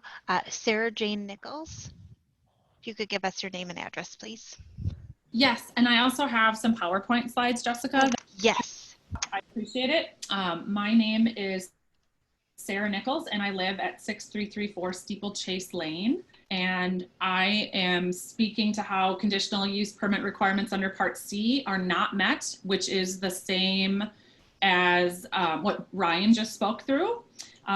So this slide here shows the applicant's 72,000 square foot facility in Woodbury, which has 6 to 10 foot berms to protect nearby homes from activity on the site. Those homes are approximately 600 feet away and across a 6-lane road. My home would be 298 feet from the building and 190 feet from the parking lot with no berm protection. The blue box on the image is approximately the position of my home relative to the building and parking lot to scale. The black center is the location of my home on the lot. The applicant continues to insist that this is not a different build than they have done before, but this image shows that their most similar build kept a much larger buffer between neighbors and the structure, and those homes are much farther away and separated by large roads and berms. None of these will be here to protect my home from an intrusive and high intensity use. Next slide, please. In this photo, you see the beautiful view I have from my patio today. When my husband and I purchased our home, we paid a significant lot premium for our property due to its size. We wanted a large lot for space to have perennial and vegetable gardens. Next slide, please. This is a photo provided by Eagle Brook to show which trees will be removed when the city establishes the right-of-way for the Larkspur Lupine connection. The area is intended to be cleared and graded when the city does not allow any berms or trees to be planted on the right-of-way. Thus, my property has a direct and unscreened view into the rear of a commercial-sized building and 10-acre parking lot. The applicant offered to buy and place Norway spruce trees in my yard as screening, which makes that part of the yard inaccessible for play, landscape, or gardens. The flowering shrubs my husband and I already planted would have to be removed. This removes the ability to use and enjoy a portion of my property that I paid a significant premium for. Based on the size and types of trees the applicant has stated they would plant, I will lose 40% of my existing backyard space for trees I don't even like when they are mature. In the decade until this happens, my second story will have no screening whatsoever. How is this an appropriate way to screen my home from a 70,000 square foot structure and 10-acre parking lot?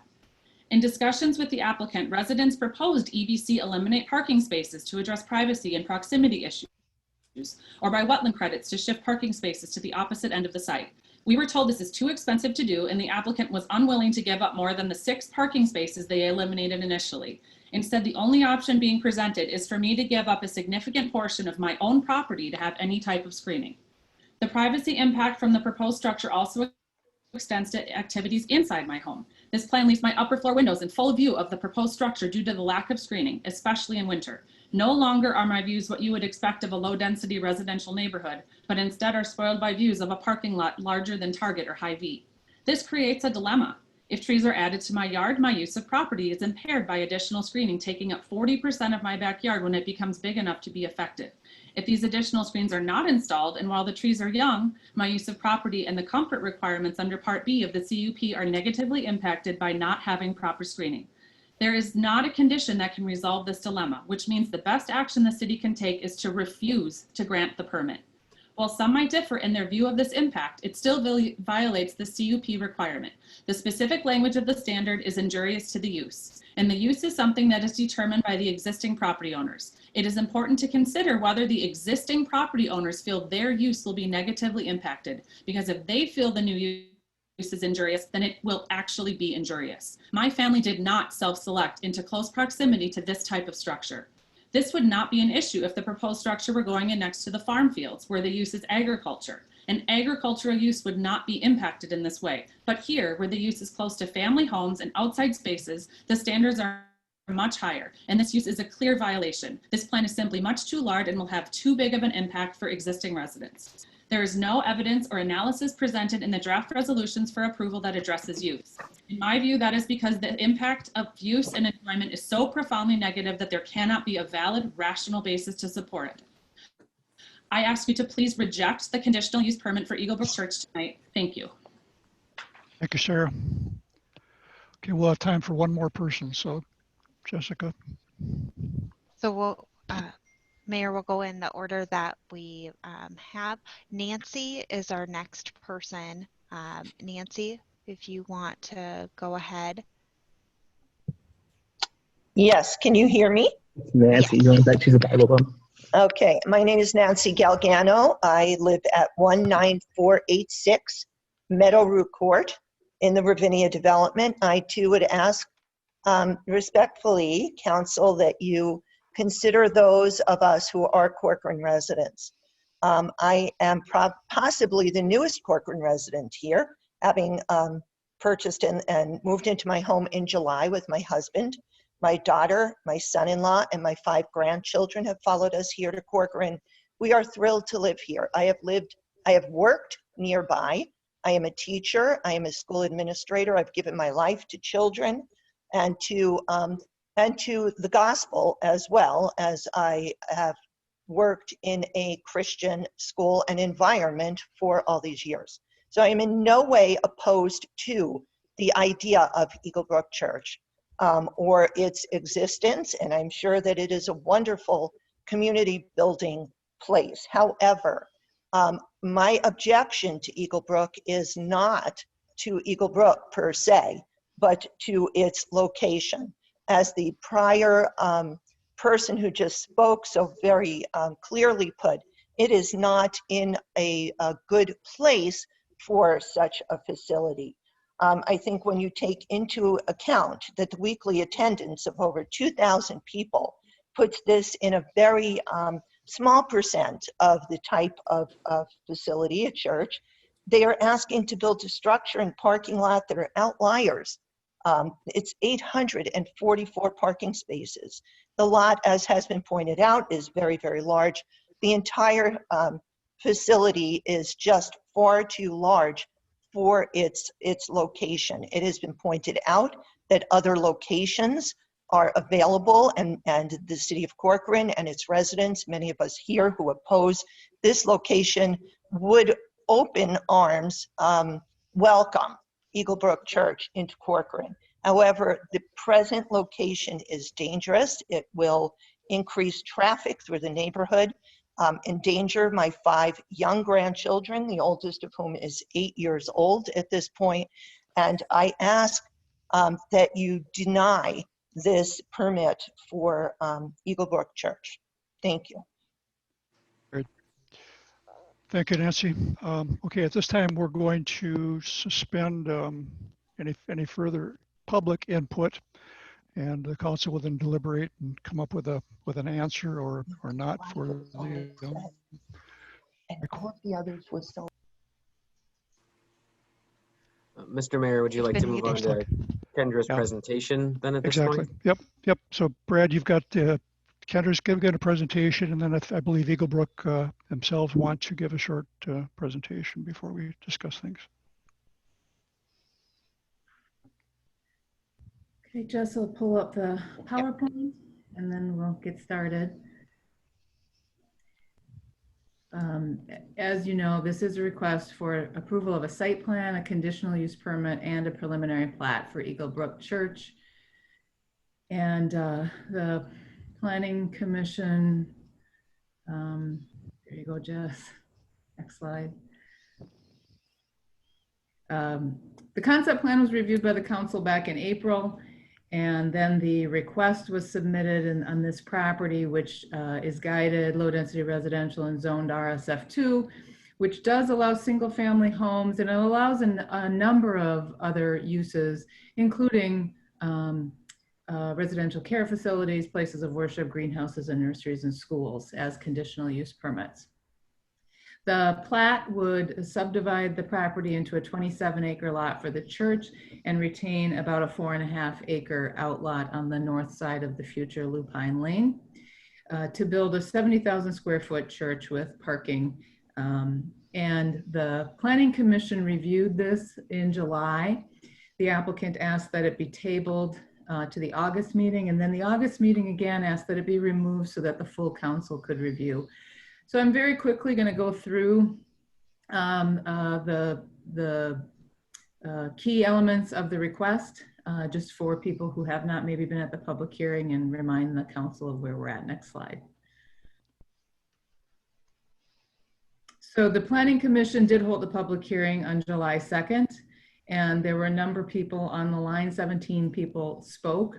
There were a number of emails submitted and entered into the record.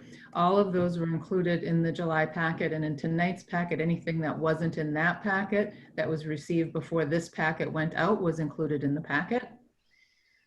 And at that public hearing, the Planning Commission voted 4-0 to recommend approval of the preliminary plat, and you're making me dizzy. Right. And denial of the site plan and conditional use permit. Next slide.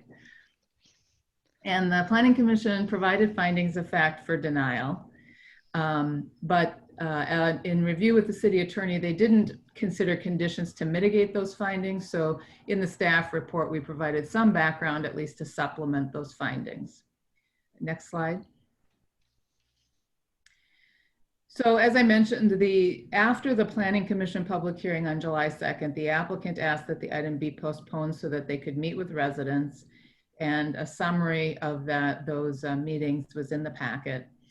And on August 10th, they submitted revised plans that showed how they tried to address the stated concerns of both the residents and the Planning Commission. Those plans are in the packet for this evening. Next slide. And there were some revisions. As noted, the number of parking stalls was reduced by 6. The height of the parking lot lights was reduced from 30 feet to 20 feet. They increased the building and parking setbacks by shifting everything a little bit to the southeast. They added berms and landscaping, particularly on the north and west sides of the site. And then they revised the plans to reflect those changes. The key plans that were updated with the site plan, grading, landscape, lighting, and building plans. Those were included. If this were to proceed, all plans would need to be updated. Next slide.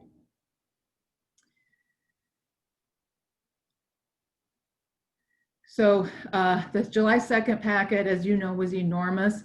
We included a link to that packet in tonight's packet, and tonight's packet and my few remaining slides are really focused on the action items and analysis required for tonight's meeting. Next slide. So staff's role is to review applications for compliance with the duly adopted ordinance, and that's what we've done in the staff report. It is a conditional use permit. If the conditional use permit standards are met, the council should approve. If they are not met, the council should deny and provide findings of fact for denial and note why conditions couldn't be attached to mitigate that. So we've outlined that in the staff report. Next slide. Again, just for the record, we can go through these pretty quickly, Jess. This is the revised site plan, shifted a little bit to the southeast as noted. The next slide, I think, is the revised grading plan, which does show the addition of the berms. Again, you can see where Lupine Lane is. It drops off pretty steeply down to the church. And so adding a berm in that location just is not particularly feasible. But the next slide shows some additional landscaping that was provided, I think. Yes. That was the updated landscape plan. This slide in there shows some cross sections that shows the views. This was created by the church. Next slide. Some updated building plans. I think at the Planning Commission, the tone was a little wonky, so it looked orange. It's a neutral building. Next slide. Transportation was a big concern for the Planning Commission and the residents, and you heard that again tonight. I don't want to debate it, but the traffic study did account for COVID. It did account for the adopted comprehensive plans. It's a valid traffic study like we do for all of our EAWs, for all of our other projects. It's consistent with the traffic study that was prepared by WSB for the joint project with Corcoran and Medina. Next slide. Hackamore improvements were warranted with Ravinia, which is why we took a significant cash deposit from Ravinia to make improvements to Hackamore when other projects came in. We did provide some additional information in your packet from the city engineer to try to respond to some of the concerns at that July meeting. Again, he continues to state that the level of service for traffic at the key intersections functions at acceptable levels, and that the Eagle Brook Church would need to make improvements to both Hackamore and 101 as part of this project. And while there are concerns about lupine and access to lupine and parking, certainly there, if the council were to move forward with the project, you could attach conditions to prohibit access to lupine by the church and prohibit parking by the church on lupine. Next slide.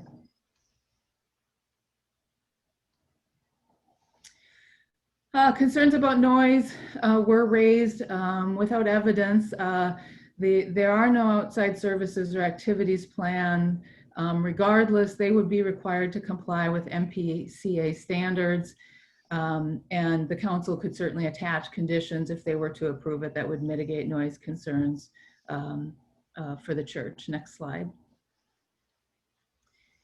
The lighting plan, as reviewed in July, did comply with our ordinance, but the applicant did further reduce the light fixtures from 30 to 20 feet and did add some additional landscaping to screen vehicle headlights, so that does comply. Next slide. Again, it does meet setback requirements and was tweaked slightly from the July meeting to tonight's meeting. Next slide. The plat itself, regardless of what the council decides on the planning items related to the CUP and site plan, if it meets the standards for the preliminary plat, you do need to approve the preliminary plat. Staff finds it does. It creates one 27-acre lot and one 4.38-acre lot and dedicates the right-of-way required for the 3 adjacent streets. Obviously, without the site plan and the CUP, the plat is somewhat meaningless, but the action should still be to approve the plat if it meets the conditions. Next slide. And this is the plat. Next slide. So tonight you have two options. One, adopt a recommendation for denial as recommended by the Planning Commission. And the second is to recommend denial of the site, the site plan and conditional use permit and approval of the preliminary plat as recommended by the Planning Commission, or to recommend approval as modified to address any mitigation concerns. Next slide. So the two options, option one, and I just want to walk through it because there's a little bit of repetition in the ordinance or resolution numbers. So option one is to adopt resolution 2063 denying the site plan and conditional use permit and adopting resolution 2064 approving the preliminary plat. That is the Planning Commission recommendation as number one. Option two is to adopt resolution 2063 approving the site plan and conditional use permit with the conditions prepared by staff, conditions of approval, and any other ones that the council would add, as well as again adopting resolution 20-64 approving the preliminary plat. If you went with option four, I noted there's a typo in the second whereas for resolution 2063. So with that, Mr. Mayor, council members, you have two options this evening. I am happy to answer any specific questions of the council. Any questions for Kendra from the council? We will be hearing from Eagle Brook after this, so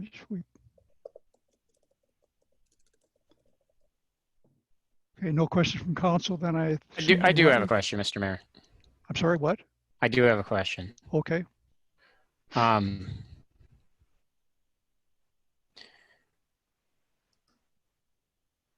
I just want to clarify that option one, you listed in the options that we could agree with the Planning Commission and their findings to deny the permit, but there are 7 requirements for a conditional use permit.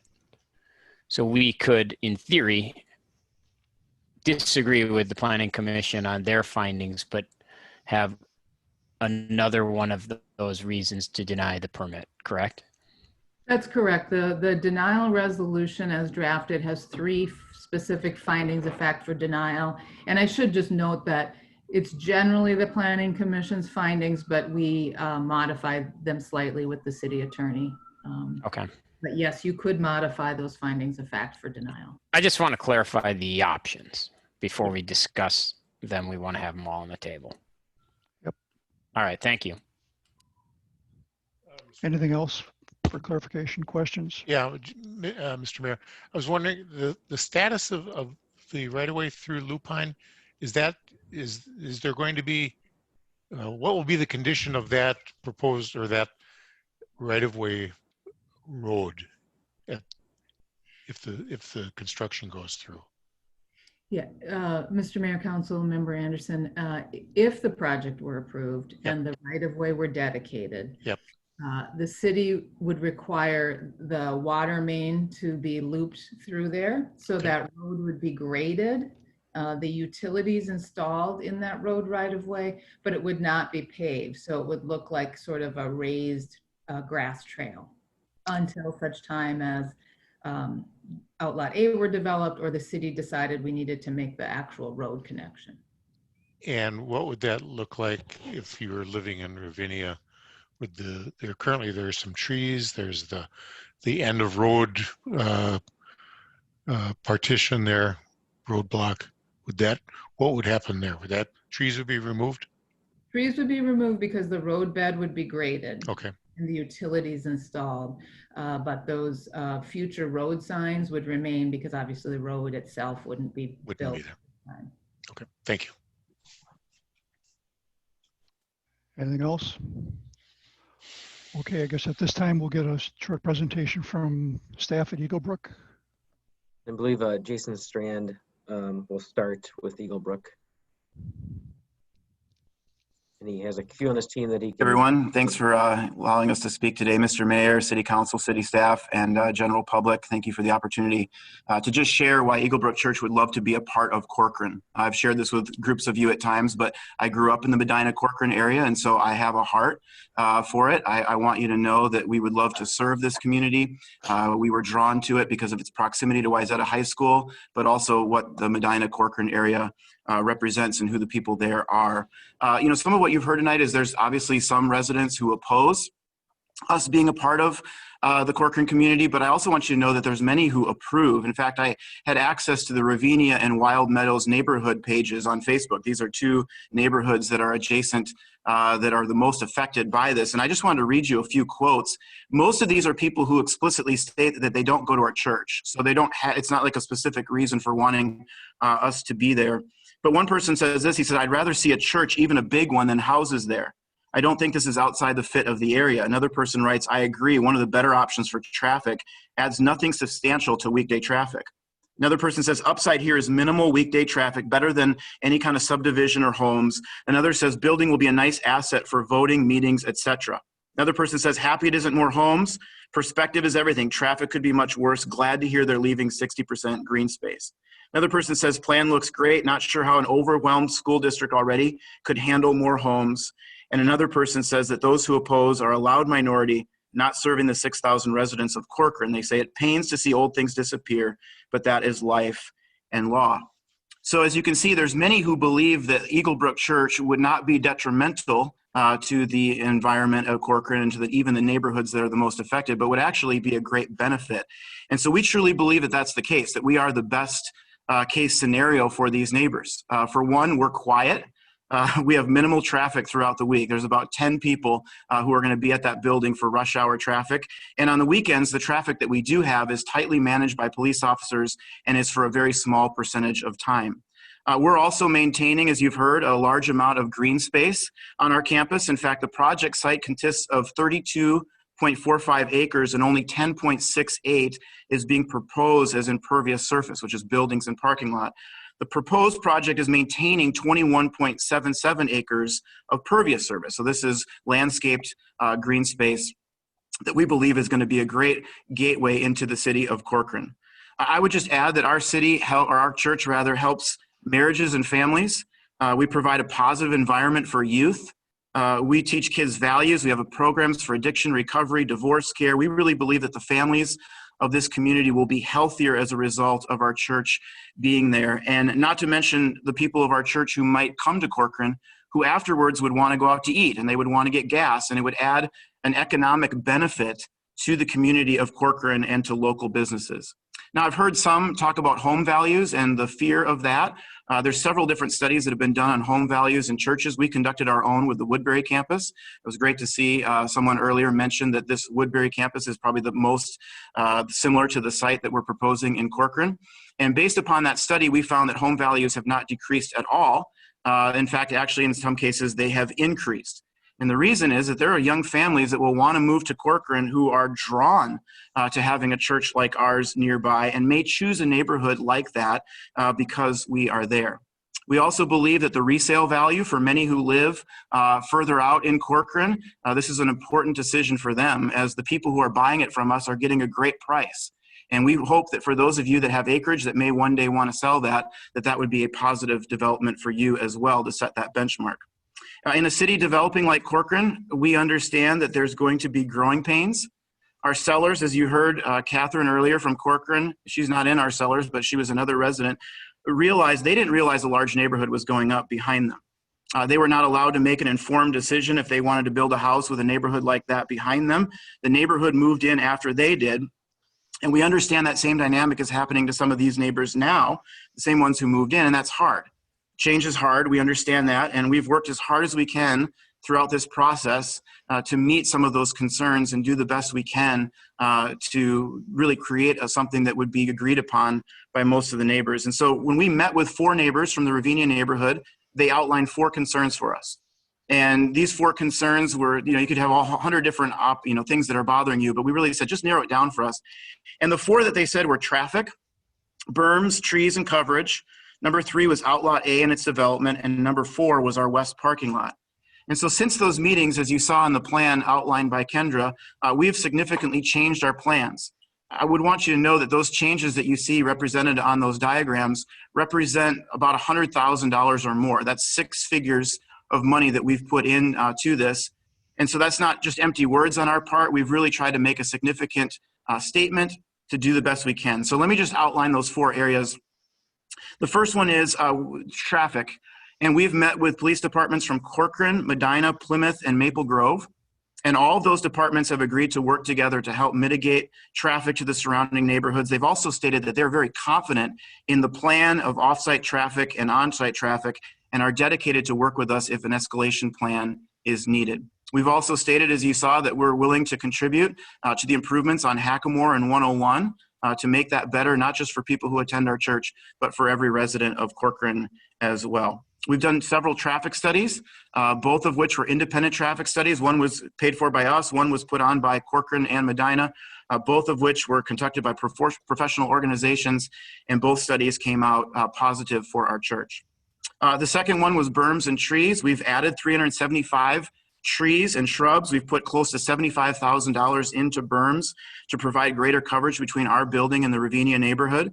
As Kendra mentioned, berms are in some places are not allowed because of the grading of that site. And so it wasn't feasible as that does steep down quite severely, which is good in the sense that it blocks our building from those who are living in that neighborhood. We offered that to the Wild Meadows neighborhood in Medina. That offer was not accepted by the group that we met with. Number 3, we have agreed that we're not going to expand our buildings or parking lots into Outlot A and the lupine that's been discussed. And then number 4, we moved 2/3 of our parking lot to the east and south parking lots to provide an additional 40 feet of green space for a total of 119 feet between the Ravinia neighborhood and our parking lot, which totals 254 feet between the neighborhood and our building.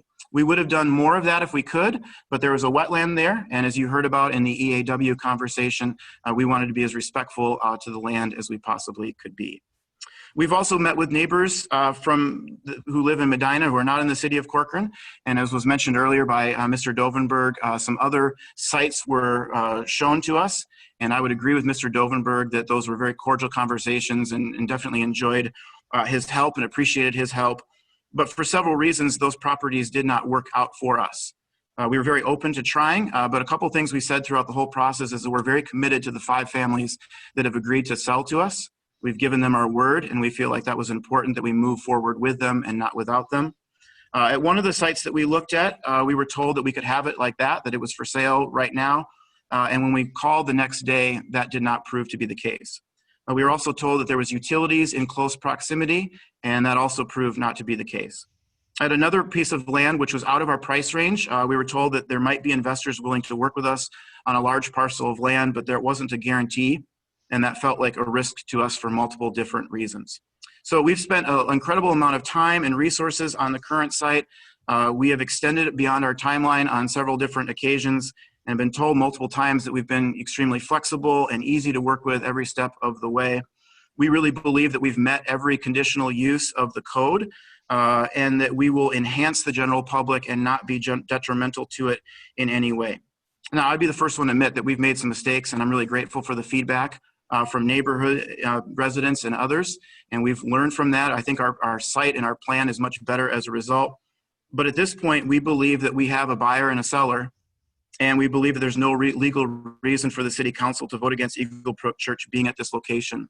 And so we would ask that you take into consideration the recommendation of the city staff and that would vote yes to this approval. I want to thank you so much. I know some of you have put in a ton of extra time in this. We've really appreciated working with the city staff. I want to just commend them as some of the best city staff that we've worked with. And so thank you for your extra time on this project. And with that, I will say thank you and open up for any questions. Thank you, Jason. Does anybody have any questions for Jason?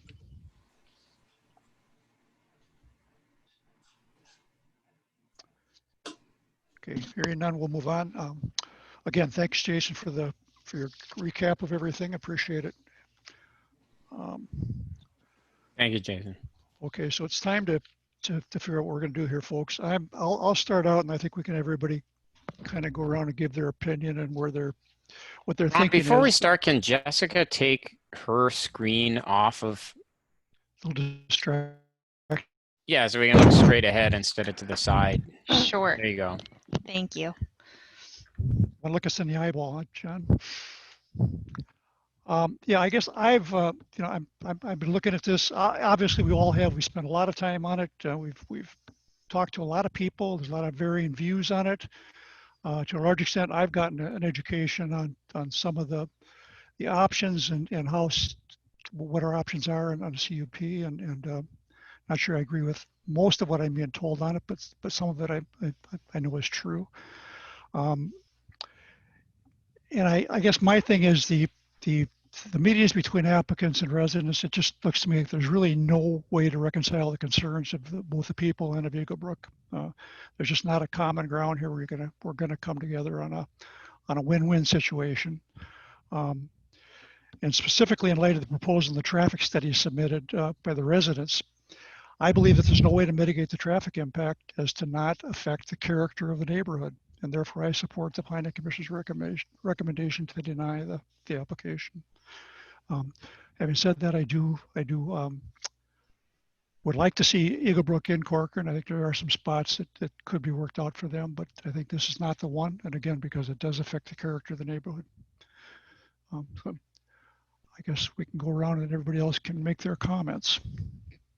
So I'll jump in. Okay, John. I think it's important to understand the process that goes into this decision.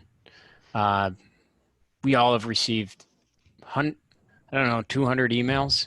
I've read and responded to almost all of them. Calls. I've been over there 4 times. I've flown my drone on the property, taken pictures with my drone on the property. I've met with the church. I've had a lot of just awesome and amazing conversations with members of EBC. And I can't say enough about their organization or where their hearts and minds are at there. And likewise, I've had a number of really good conversations with residents. I've gotten some emails over the last couple of weeks that were asking about posts on social media, and I have to say, don't believe everything you say over there. But I kind of like analogies. So, you're gonna have to bear with me when I tell you the analogy.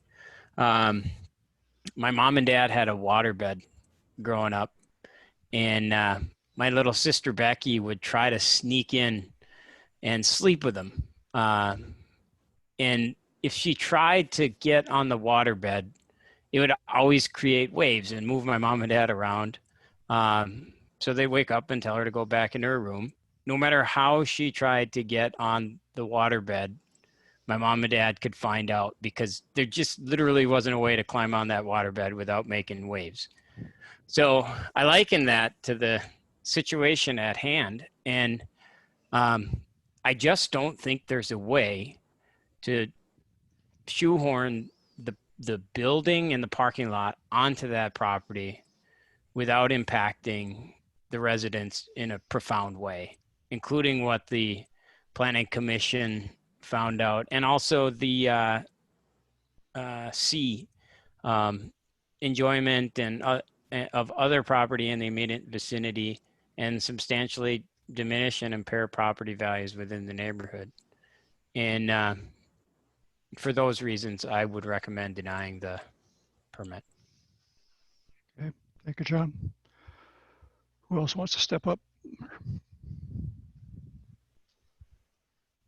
I will share, but seeing as I'm the junior council member here, I will defer to Alan and Tom first.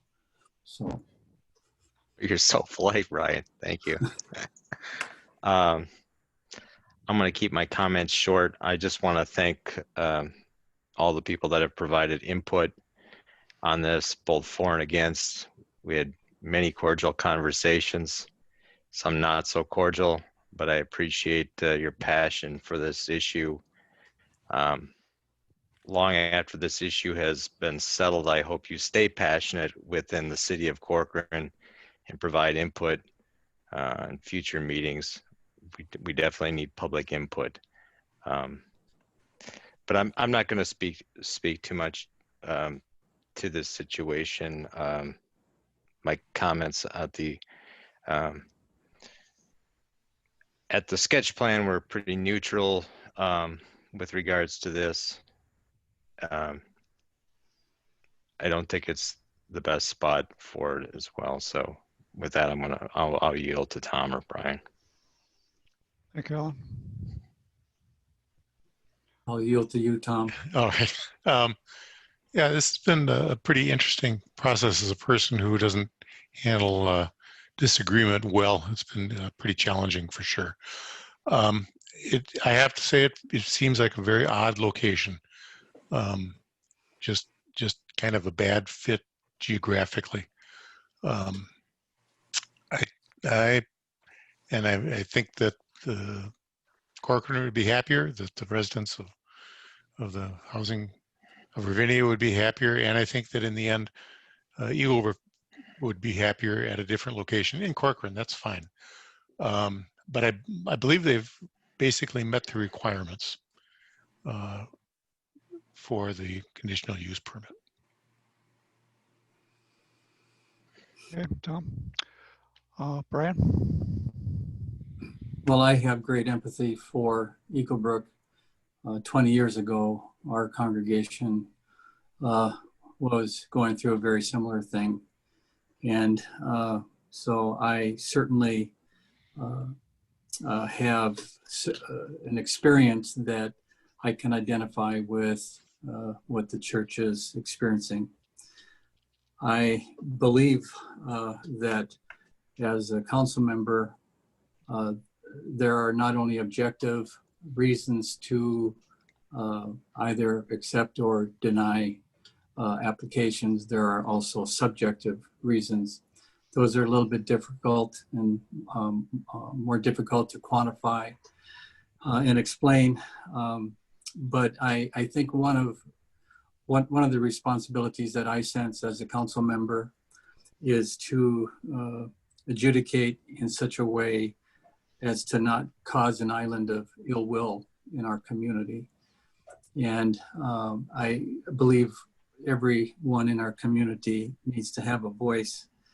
I'm not at all debating the moral value of what a church can bring to our community, what it will bring. I think what we're really talking about is we're debating the functional issue of that entity. And I would be extremely enthusiastic and am enthusiastic about welcoming Eagle Brook into our community. I would love to see them be a part of our community. What they bring, what they stand for, how they conduct themselves is something that I believe would be a great asset to the essence of what a Corcoran is and what we want it to be. I think there are times where when you look at an application, all applications can probably be defined as injurious to somebody. Somebody is just not going to like an application. It feels to me, however, the overwhelming evidence that we're getting is that the sense of injuriousness is going to be to a large group of people. And I talked to a local real estate agent who is a Corcoran resident, and he's very, very, very experienced.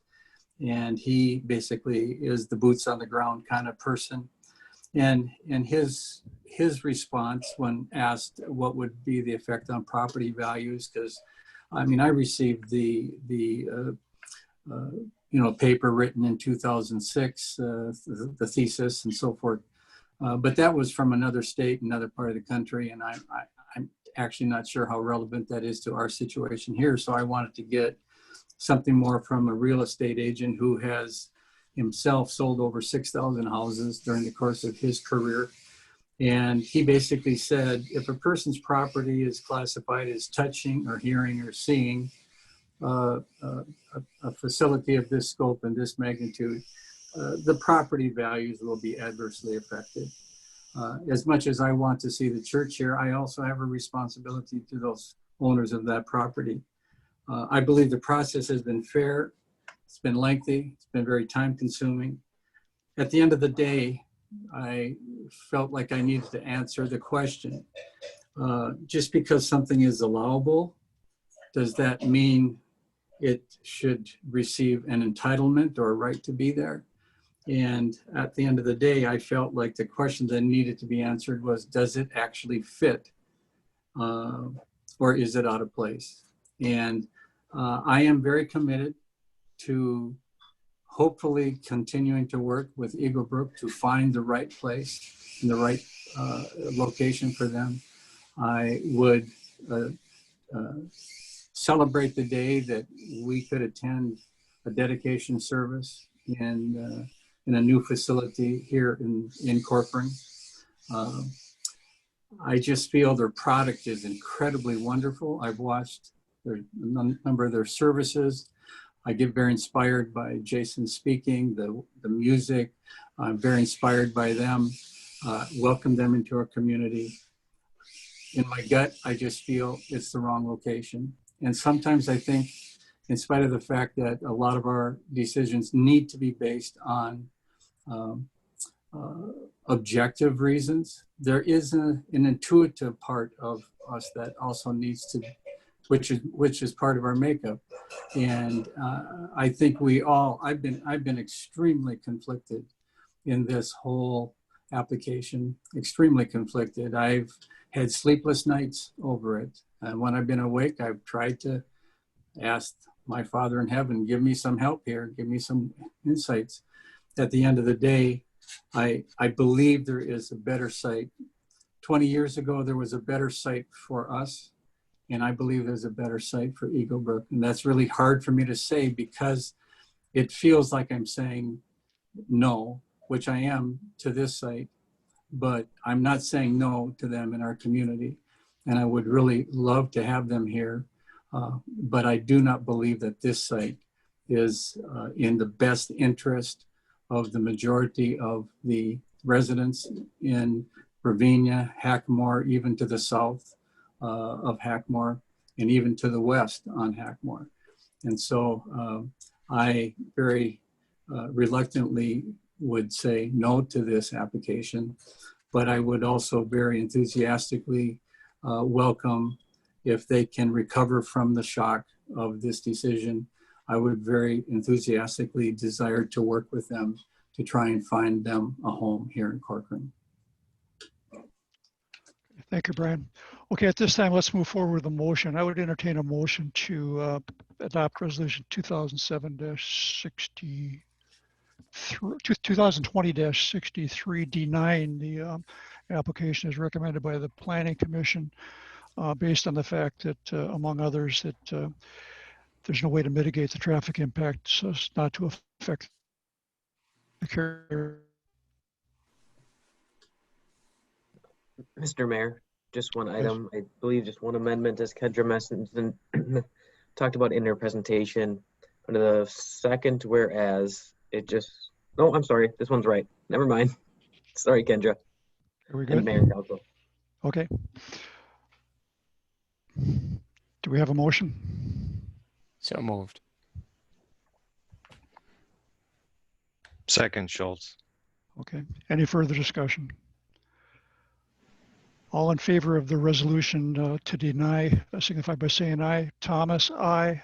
Anderson, Nay. Bodema, Aye. Lothar, Aye. and Schultz. Aye. Great.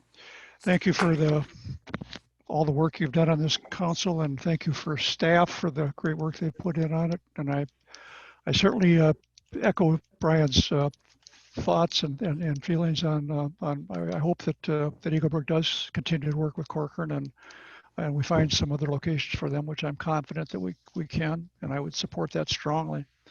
And also thank the neighbors, both pro and con, for this, for all the time they spent on this, and for the in general how they've been respectful of the council during that process.